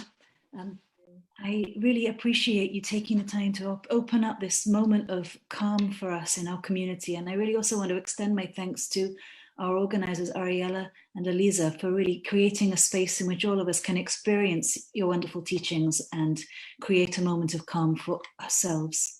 I have the great honor now to introduce Rabbi Gilah Langner. Rabbi Langner serves Shirat HaNefesh congregation in Chevy Chase, Maryland, and also Kol Ami, a Reconstructionist community in Arlington, Virginia. Her passions include adult Jewish education, music, and bird watching. And during these times, Rabbi Langner is trying to stay centered by birdwatching in her backyard. Her topic tonight is Women of the Haggadah. Where did they go? Thank you so much, and good evening to everybody. This is my first event with Sviva, and I'm so honored to be here and to be learning so much from everybody present. So I want to take you back a few years to the 1980s. We're not going to spend too much time there, but around back then, there became a thing around Passover about whether to put an orange on your Seder plate. Do people remember this? A few, maybe some people do, to symbolize the forgotten role of women in the Exodus. And yes, I know the story of the history of the orange. It wasn't really about oranges and women. It was really about bread and lesbians. But even so, it was still a really big deal in my home to put an orange on the Seder plate that had been passed down from generations. And so that was a thing. And the orange started a conversation about why were women the only ones preparing and serving the Passover meal? Why were the women in the kitchen? Why were the men leaning back on their cushions and reading the Haggadah? And considering that the Passover Seder, as we all know now, it was modeled on a male-dominated Roman symposium, perhaps we felt it was time to let go of some of that Roman misogyny that our tradition had absorbed, and to put women back at the Seder table, or bring them to the dining room, into the Seder table, instead of mostly in the kitchen. Not quite ready for that yet, but we will be in a moment. So thank you so much. So the 1980s turned into the 1990s. And one year, my 6-year-old niece pointed out that there was something missing on the Seder plate, the orange. I had forgotten to put it on, and I hadn't even noticed that it wasn't there. So for my young niece, the orange was now part of the standard way of putting together the Seder plate each year. For me, the orange had kind of done its work, created new possibilities for women, transmitted more egalitarian values to our next generation. And I felt, well, perhaps the time of the orange had come and gone. And yet maybe not so fast. So women may be more present at the table, but are we present in the Haggadah? Perhaps in some of the modern versions of the Haggadah, yes, but in the traditional text of the Haggadah, no way. Now, there is one way you could view this as a compliment to women, because who else is missing, entirely absent from the Haggadah? If I were to unmute you all, you would all call out, Moses, right? Yeah, there we go. So why did Moses not get any play in the Haggadah? Well, partly to give all the credit to God, right? And partly so as to not aggrandize a human being like the Christians were doing with Jesus.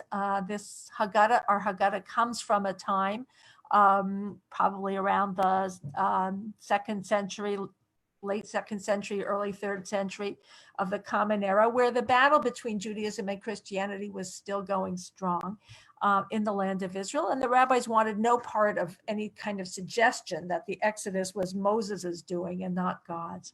So no aspect of Moses, the hero, the architect, the warrior, the diplomat, none of that appears in the traditional Haggadah, which puts women in very good company, especially the women from the opening chapters of the book of Exodus, whose lives are very much caught up with Moses. It's the 2 midwives, of course, his mother Yocheved, his sister Miriam, and the Pharaoh's daughter who raises him. So it makes sense that if Moses doesn't show up, neither do they.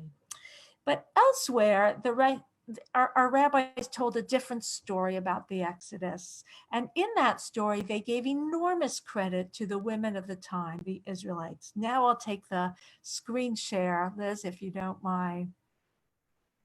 Can we get that back up? There we go. Great. All right. So take a look at that first midrash. Rabbi Akiva said in a discourse, Israel was redeemed from Egypt on account of the righteous women of that generation. Rabbi Akiva is getting a lot of good play tonight. So that's not me saying that it's all due to the women of the time. It's Rabbi Akiva saying that. But why does he and why do the rabbis give so much credit to the women of the time? I think it's because they attribute to the women a very deep and abiding faith in the future.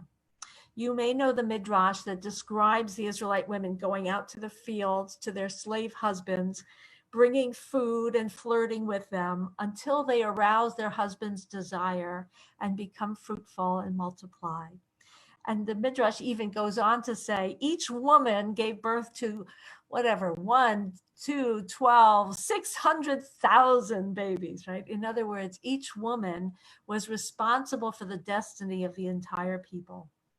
Now, you might find that midrash somewhat reductionist in focusing on women's reproductive capabilities, but I read it as a very moving acknowledgement that every child born of a woman, ideally, is a manifestation of the woman's faith in the potential for life and freedom in the next generation.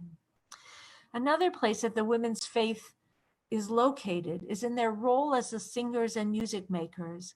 We know from some biblical scholarly research that women in our biblical history were the ones to celebrate the victories of the people.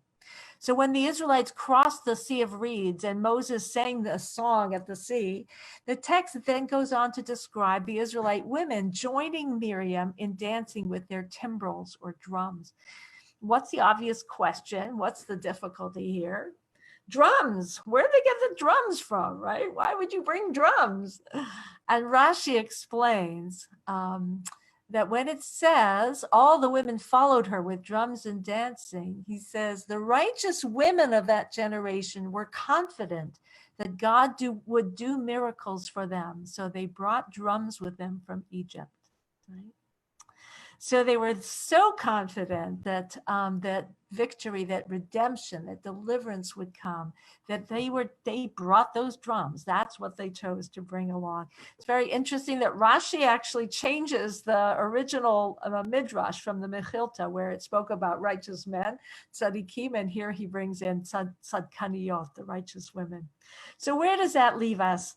I think that this year and every year, we women should reclaim our heritage of holding hope aloft, of not giving in to despair, of being the ones to bet on a joyous future, on deliverance and redemption. Let's own it. Let's put back in the Haggadah something that gives us credit and that brings that sensibility into our own lives. Perhaps instead of recounting the plagues, the numbers of plagues multiplied on the sea, let's sing Miriam's song on the shores of the sea. Let's recall the trust of our women ancestors who fled Egypt, taking almost nothing with them except what mattered, their drums and their dances and their faith. And let's us reclaim that faith, that tradition, our role of holding fast to our trust in the future, our faith that we too will come through the waters. Chag Sameach, everybody.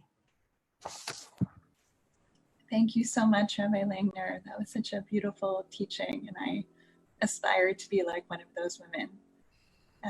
Our next teacher is Dr. Tammy Jacoby. She is the chair of the Tanakh department at SIR High School and is the founding director of Makom Basiach at SIR, an immersive adult education program for parents. Tammy is trying to stay centered during this time by doing yoga, learning with her kids, and taking long walks. Her topic tonight is also about women seeing beyond the darkness. Thank you, Tammy.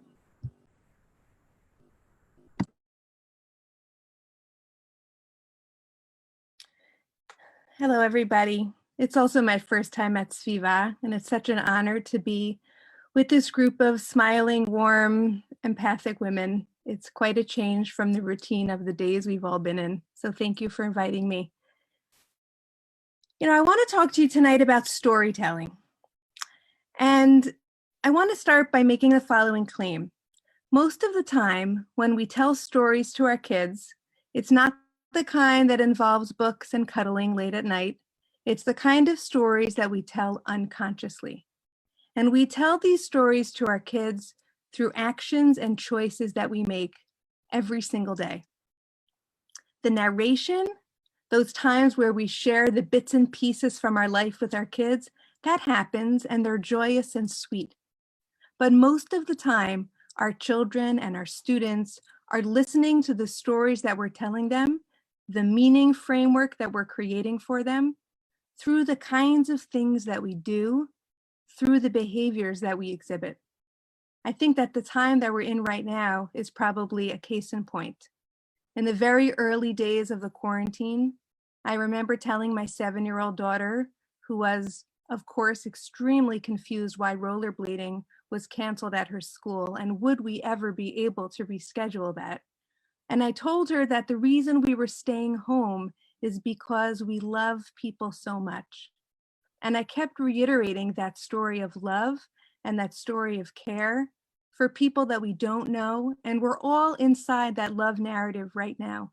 The choices that we're making, the actions that we're doing, we're telling a story to ourselves to help us get through it, and we're ultimately telling a story to our children that they not only can inhabit this time with us, but when they look back on it, they'll understand why we did what we did. Now, Leil HaSeder, the Pesach night, the first night, that precious night that we've been preparing for tonight, we're nervous about it. We're excited about it. It's so different this year. The Pesach night is one of the few nights of the whole year that we are super conscious we're telling a story.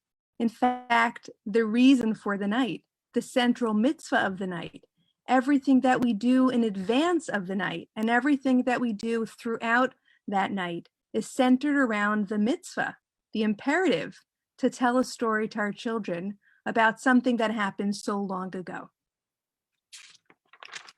The foods, the setting, the people gathered around the table.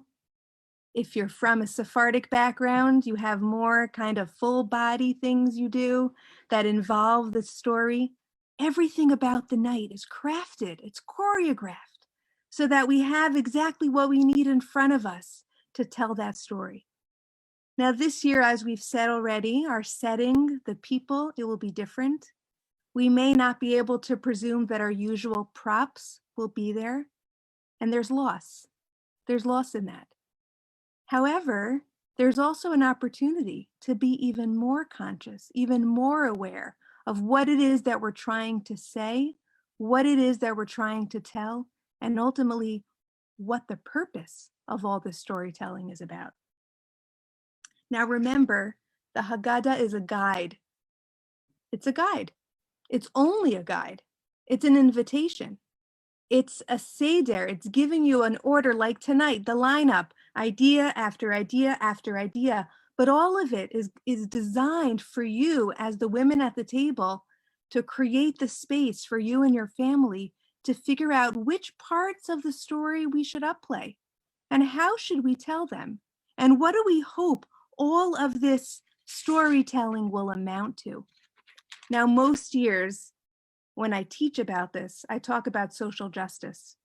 I talk about the mitzvot that we have in the Torah that are linked to storytelling of the Exodus and how they're all there to teach us that we want to become a different kind of people. We don't tell the story so it's told. We don't tell it to make our children historians. We tell the story of the Exodus so that we understand firmly inside ourselves that God gave us the chance to live differently, to be a different kind of people. That might still be the purpose that you and your families need to think about and talk about this year. But I want to make another suggestion really to deepen or add to what Rabbi Langner just taught us, which is that this kind of subtext, the buried story, it's not in the Haggadah, it's barely in the verses, but in the Midrash, as she taught us, it's alive and well.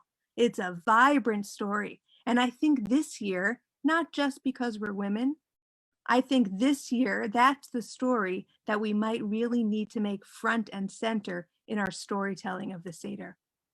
And I want to add one more piece to the magnificent story that Rabbi Langner spun for us.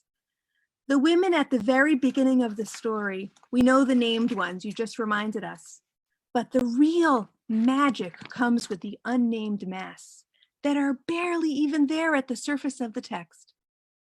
Their starring moment is in verse 7 of chapter 1 of the book of Exodus. I didn't give you the verses, I'm just going to read them for you, but please look at them again. In the very beginning, we get review. The names of all the sons of Jacob who came down. 3 or 4 per verse. Beautiful. We get to recall them. We lost them already at the end of Genesis, but here there's review. And we find out in verse 6, after the names of all those other brothers, that Joseph too died, and all of that generation. And then comes verse 7.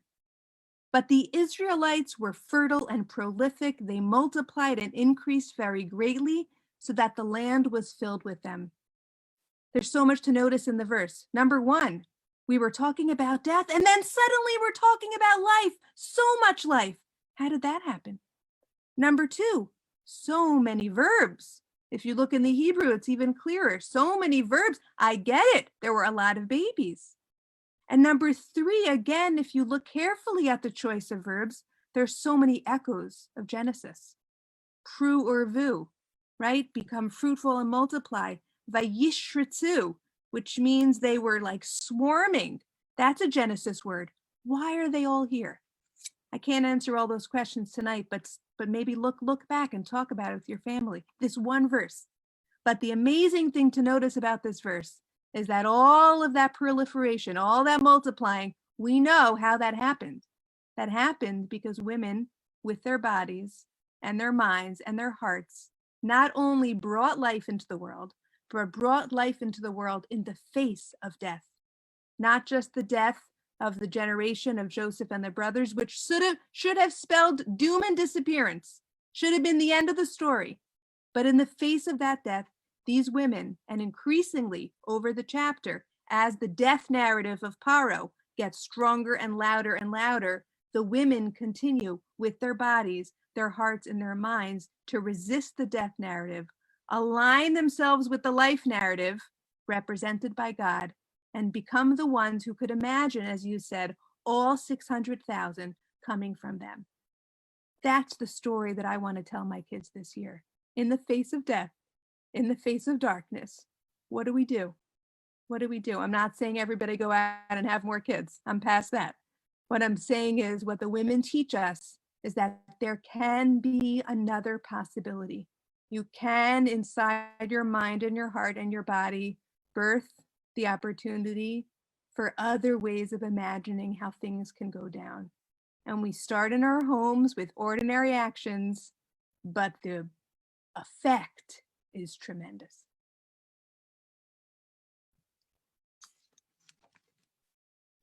Thank you.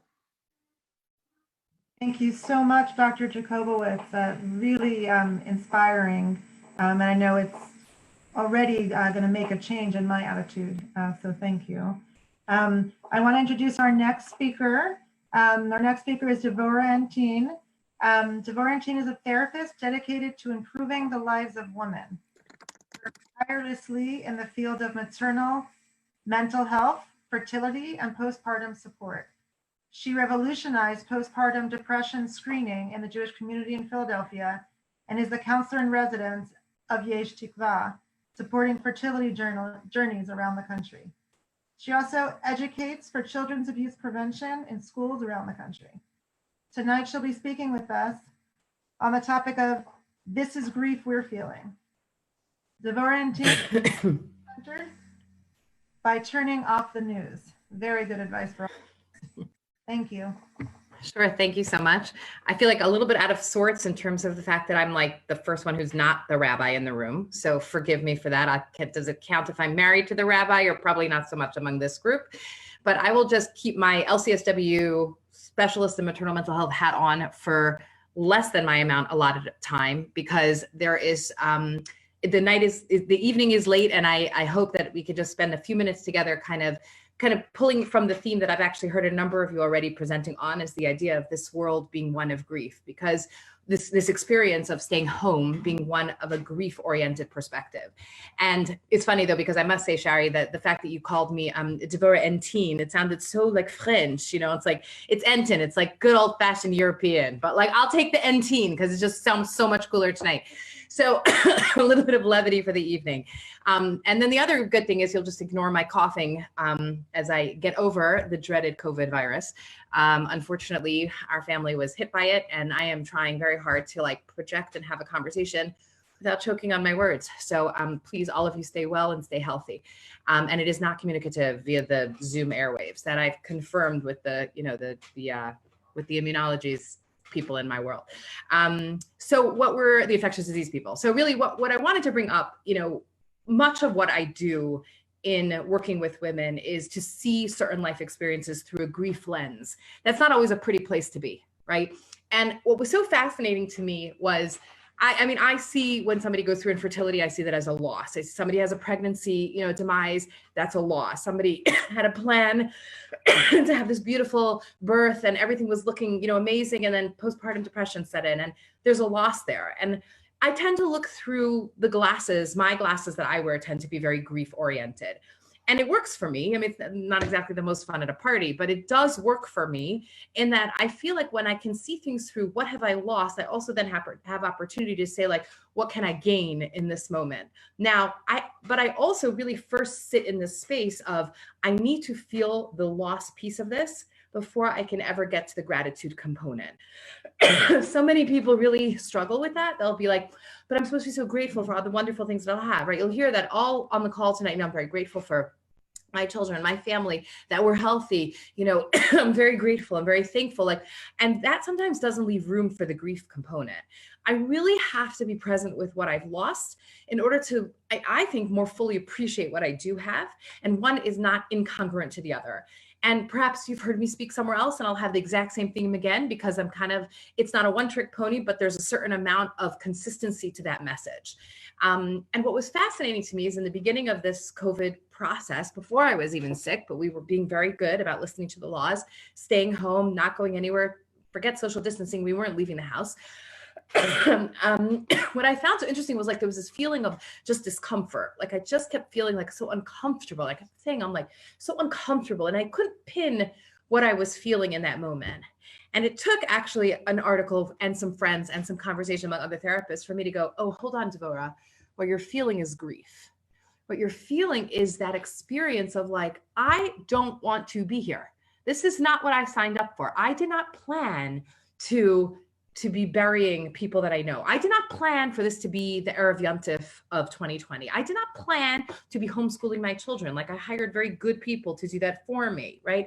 I did not plan for this to be, I'm very good about pre-Passover preparation and I'm all off now because I'm sick, right? So I haven't been able to keep to my schedule because I really love being scheduled.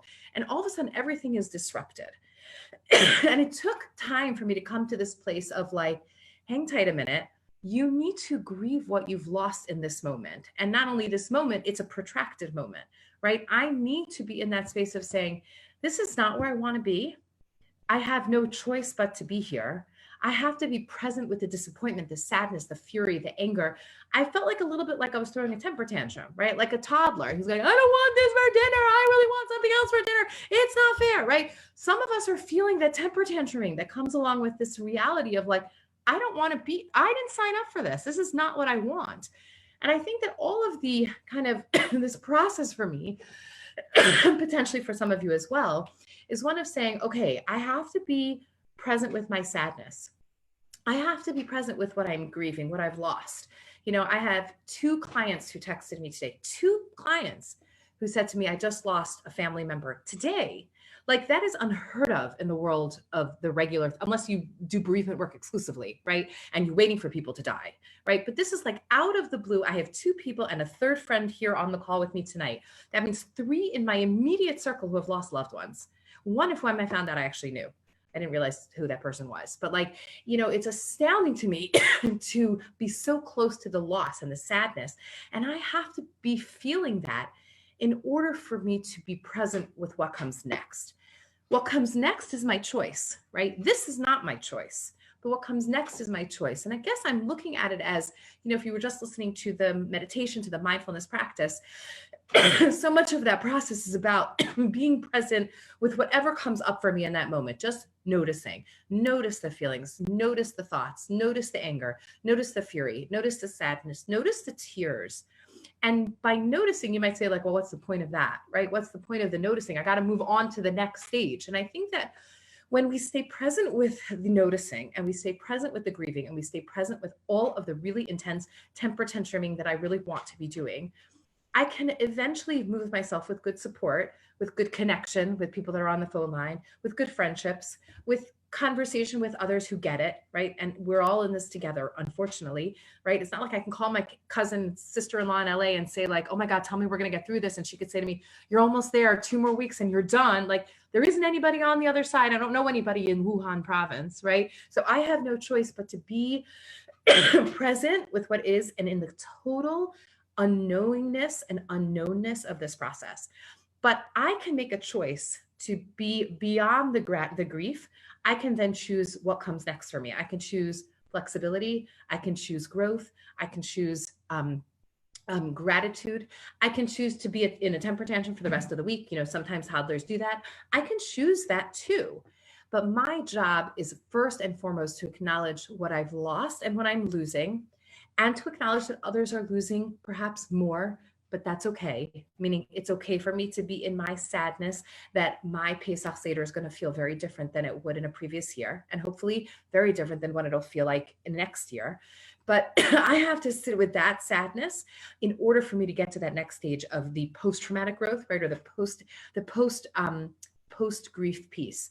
But I also just want to remind you that grieving is not a process where I'm done, especially as grieving has ongoing components to it. So today I might feel like, okay, you know, today I'm sitting in gratitude and I'm noticing, but I'm also like sitting in a more comfortable space of gratitude. And tomorrow, the next day, I might not. I might be back into my space of, this is not what I want to be doing right now. This is not fair, or this is making me feel so uncomfortable. Notice that too. Notice my gratitude, notice my sadness, notice my grief, notice my gratefulness. And I think that when we do that, we allow ourselves to just be present with what is and give our kind of our best self a foot forward into tomorrow. But first, be patient. Second, be flexible with yourself and allow yourself whatever comes with, you know, whatever those feelings are with whatever is, and give yourself permission to figure out what comes next. And if you choose to see it through the grief lens, it works for me, maybe it'll work for you. But perhaps creating a frame allows you to kind of proceed through the different processes and hopefully find a space that is more comfortable, that does feel connected and supported and not as alone that as sometimes grieving does make you feel. So with that, I'm going to say a Laila Tov, and I hope that we have found that I appreciate the connection with each other here on the phone lines and the very late hour. Thank you for spending a few minutes with me. Thank you very much, Devorah, for your powerful words. So everybody on the call joins me in wishing you and your family a refuah shalema. Thank you. Thank you. We're almost there. We're about 14 days out, so we are almost done. Take good care of yourself and everybody around you. Chag Sameach. Thank you again. It's now my honor to introduce our final speaker of the evening. I'd like to introduce Rabbi Lauren Holtzblatt. Rabbi Holtzblatt is the co-senior rabbi at Congregation Aderet Israel in Washington, D.C. And tonight she's going to be teaching us about B'chol Dor Vador, in every generation, but especially this year. Rabbi Holtzblatt is staying sane during this time by taking long walks with her family. So over to you, Rabbi Holtzblatt. Hi, everyone. It's wonderful to be with you all, even at this late hour. And Devorah, just sending my own words to you, refuah shlema to your family. So tonight I want to teach you, I want to talk a little bit about the Magid section, which has been talked about earlier tonight. And I want to sort of take us through a couple of lenses of how to see ourselves in this Yetziat Mitzrayim, in the going out from Egypt this year. So the first place I want to bring you is to the Magid, to the verse, which comes right out of the Talmud from Pesachim. From those of you who want to look this up, it's on 116b, but really it's right out of the Haggadah. And the verse is this: B'chol dor vador chayav adam lirot et atzmo ki'ilu hu yatsa miMitzrayim, shene'amar v'higaret levincha b'yom hahu lemor ba'avor zeh asa Adonai li b'tzeiti miMitzrayim. So what does this say? This is taught in first taught in the Mishnah in Pesachim, And the translation is that in every generation, one is obligated to see oneself as if she personally went out of Egypt. And there's a quote here, which is our proof text, which comes directly from Exodus, which says, "You shall teach your children and tell them on that day, saying, it is because of this miracle, which God did for me when I came forth out of Egypt."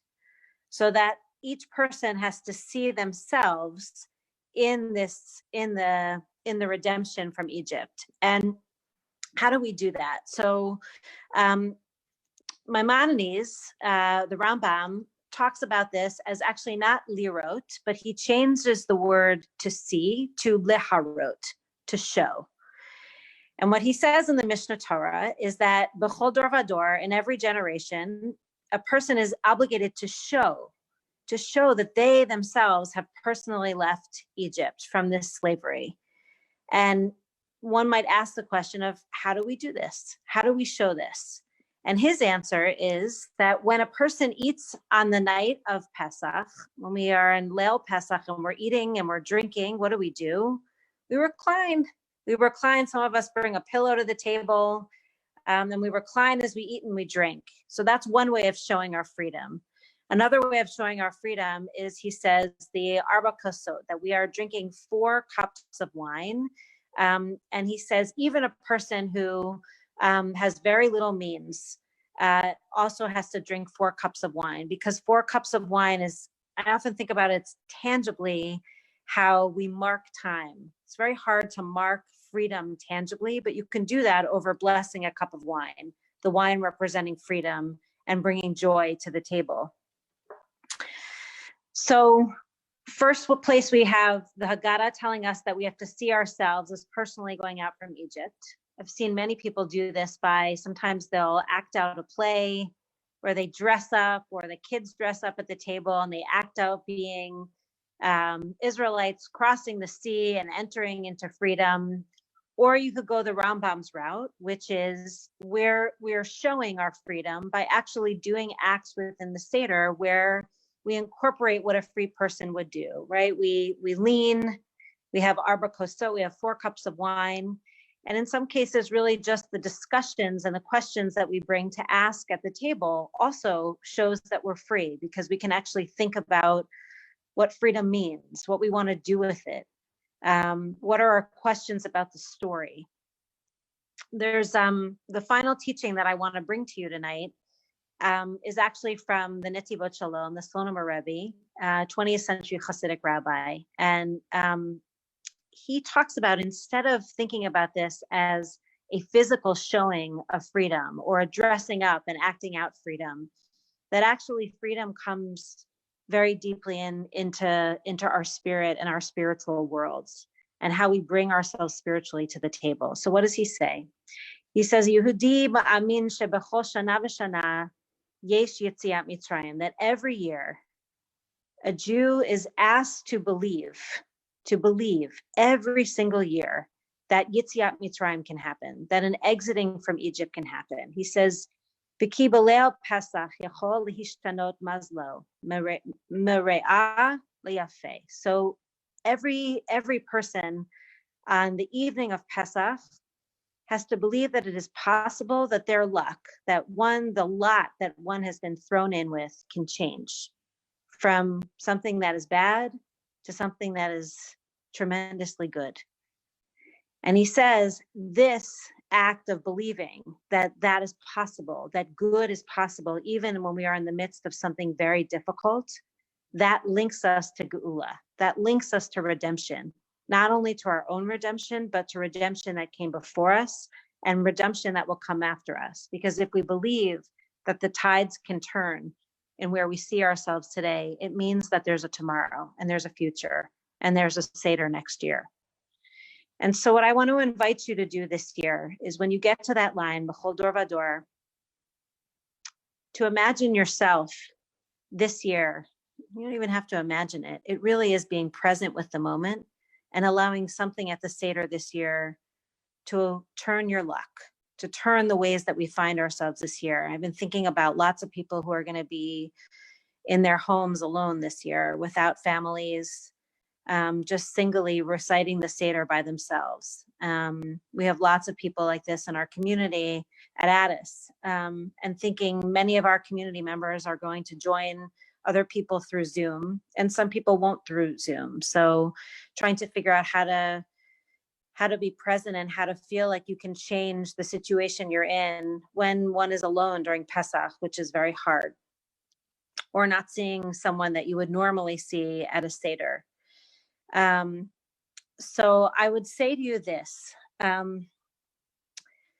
one of the things that I think is a beautiful comfort, not one, I'm going to give you a few. One are tastes of foods that bring us back through generations, that can bring us to our grandmother's kitchen, to our great-grandmother's kitchen, to our mother's kitchen, to our friends' houses where we've tasted certain things. Tastes have a way of transporting us to places that we are not presently. That's one suggestion. Another suggestion is song. Song has that same ability to transform us through time, through space, to take us to different places and to remind us of moments that we've been joyful and happy. And the third way I just want to say is in the text of the Haggadah, which we've read over and over and over again throughout our lives. And we bring all of those memories, those ritual memories, to this year. And so I want to wish for each of you as a moment of surprise, when the situation that we find ourselves being secluded in our homes, either with our immediate families or alone, that there is still hope on this year's Pesach. That's something within the Seder, something within the taste, the sounds, or even just the reading of the words allows us just momentarily to feel a sense of freedom and redemption. Thank you.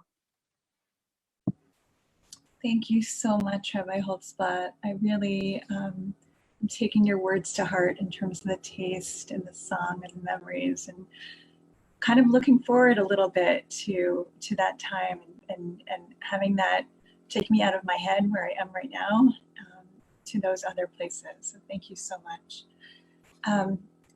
Also, I want to thank the teachers and everybody here who stayed with us a little bit longer than we had thought, but with so much patience and good humor. Thank you. All day, I knew that I was looking forward to tonight, but I didn't know exactly what it would bring me. I just knew there would be amazing teachers and people here, and that it would brighten up my whole day, and it really did. So I want to thank you all. I want to thank all the speakers, all the participants, Ariella, who has done such an amazing job putting tonight together. And we're all thinking about you and your family. Liz, who is a wonder at tech and at everything. The Aviv Foundation in Maharat for helping sponsor Sviva's HerTorah. And if you're so inclined, if you could go to the Sviva website, and if you would like to help support us, we would really appreciate it. We're going to end with Rabbi Holtzblatt singing a Misha Berach for all those who are ill. I invite you to please put in the chat box anyone for whom you are praying, anyone who's ill, anybody who's just having a rough time, somebody who's going to be by themselves, the Seder, anyone who you're praying for.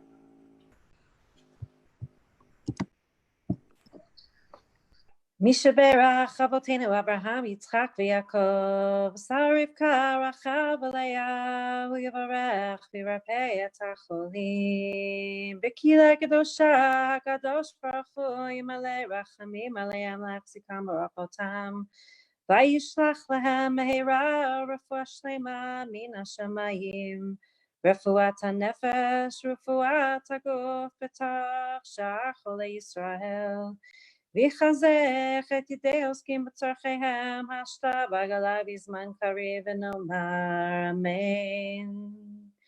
May God have blessed our ancestors, Abraham, Isaac, and Jacob, Sarah, Rebecca, Rachel, and Leah. Bring blessing and healing to all of those who suffer illness. May the Holy One mercifully restore them to health and vigor, granting them physical and spiritual well-being. And let us all say, Amen. Amen.